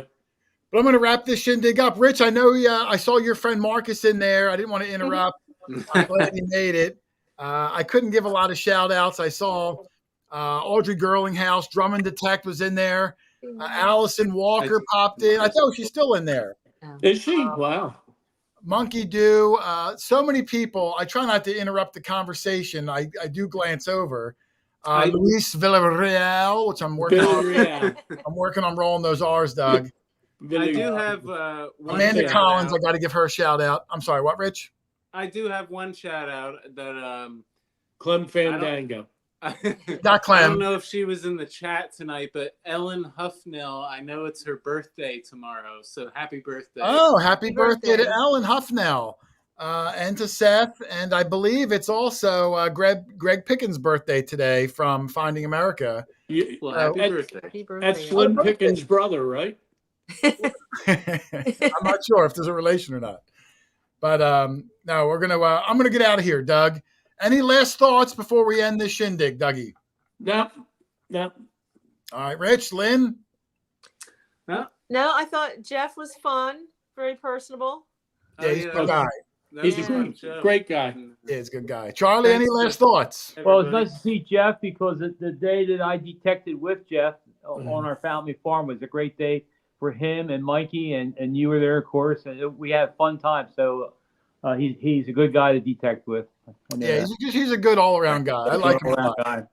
He's a real one. So I'm hoping he can get back in here, and I'm looking forward to seeing him. Maybe when we get down to Missouri next year, we can get back into him again. We should have asked him if he's going to Arkansas this year. I'll ask him. I don't know. He's so busy with that shop. It's hard to get him away, but I will ask him and let him know. Yeah. But we're going to wrap it up. I did see Teresa did pop in earlier, one of the moderators. Hot Mess Fishing, Alicia, who's always a big help. Thank you very much. Wicked Digger, Chris, he was in there. Everybody else. French Creek Detector, Patrick Sullivan, NEPA History Archaeology Search, Prairie Pirate, who I got, Digging Times Past. If I didn't get your name this week, I'll try to get it next week. Lewis Browning, The Animal Digs, everybody. Thank you very much. And we're going to get out of here. It's been a long night. Hold on. Oh, let's go Phillies. Let's go that team. Are they in the playoffs or whatever? Yeah, well, we've got 3 regular season games left, but we assured ourselves of the National League East division title, And we've got, I like how you keep saying we, like you have anything to do with them. I'm a major stockholder. Yeah, he sells the hot dogs. I Yeah. sell hot dogs. When Doug talks about them, it's we. When the Phillies talk, they never mention Doug. Never. It's very I'm one-sided. really getting annoyed with that too. He doesn't even get free peanuts when he goes. Yeah. Now, Doug, you showed your hat, your Phillies hat, right? Yes. We Teresa gave me this hat. I don't know if you can see what's on it. See the word? Nah, it's Black. too dark. Other Yeah. side. What's it Her say? husband, Oh, it's on the other side, Charlie. Yeah, is flip this it the other way, Charlie. Anyway, her husband has works at a coal mine. He's president of a coal mine, and I got this from this side. That's anyway. I got All this right, hat we from. all got a hat. Lynn, do you have any From hats her. to plug? I Any have, hats? I got a hat to plug, Lynn. The new got- quarter. Look, I matches have my a shirt. Though. QuarterHoarder hat. I have just like yours. Yeah, Oh. you have the camo. You have the original camo. I have the camo. I'm looking at it right now. It's over There we there. go. Yep. I got to buy Drummond one. Detect, Drummond Detect is a Mets fan, Doug. Should I kick him out of the chat? No. Okay, good. Everybody deserves to be a fan, even if it's a lousy team. Oh, Doug, you bet. That's terrible. No, I don't even know if the Mets are in the playoffs, but hopefully. Well, they're fighting with the Braves for a wild card spot. Okay, well, maybe everyone will be happy and he'll get his Mets in there too. Doug. Yeah, we don't Miracle like the Mets, Braves, right? so The old Miracle Mets. yes. All right, I'm ending this shindig, Doug. See ya. We'll be back next Thursday night. Special guest, Doug, next Thursday. DK Ken King from Adventures in Dirt. Oh, Ken, he's a good We're going to guy. get him on the other side of the microphone. He's involved in everything. He's got all sorts of shows, podcasts, good friends. So tune in next Thursday night, Adventures in Dirt. But for now, we're out of here. So, hey, thanks for watching, everybody. Go Phillies. Happy Yes. hunting. And we'll Yes. see you on the next one. Okay. Good Later. night. See you later.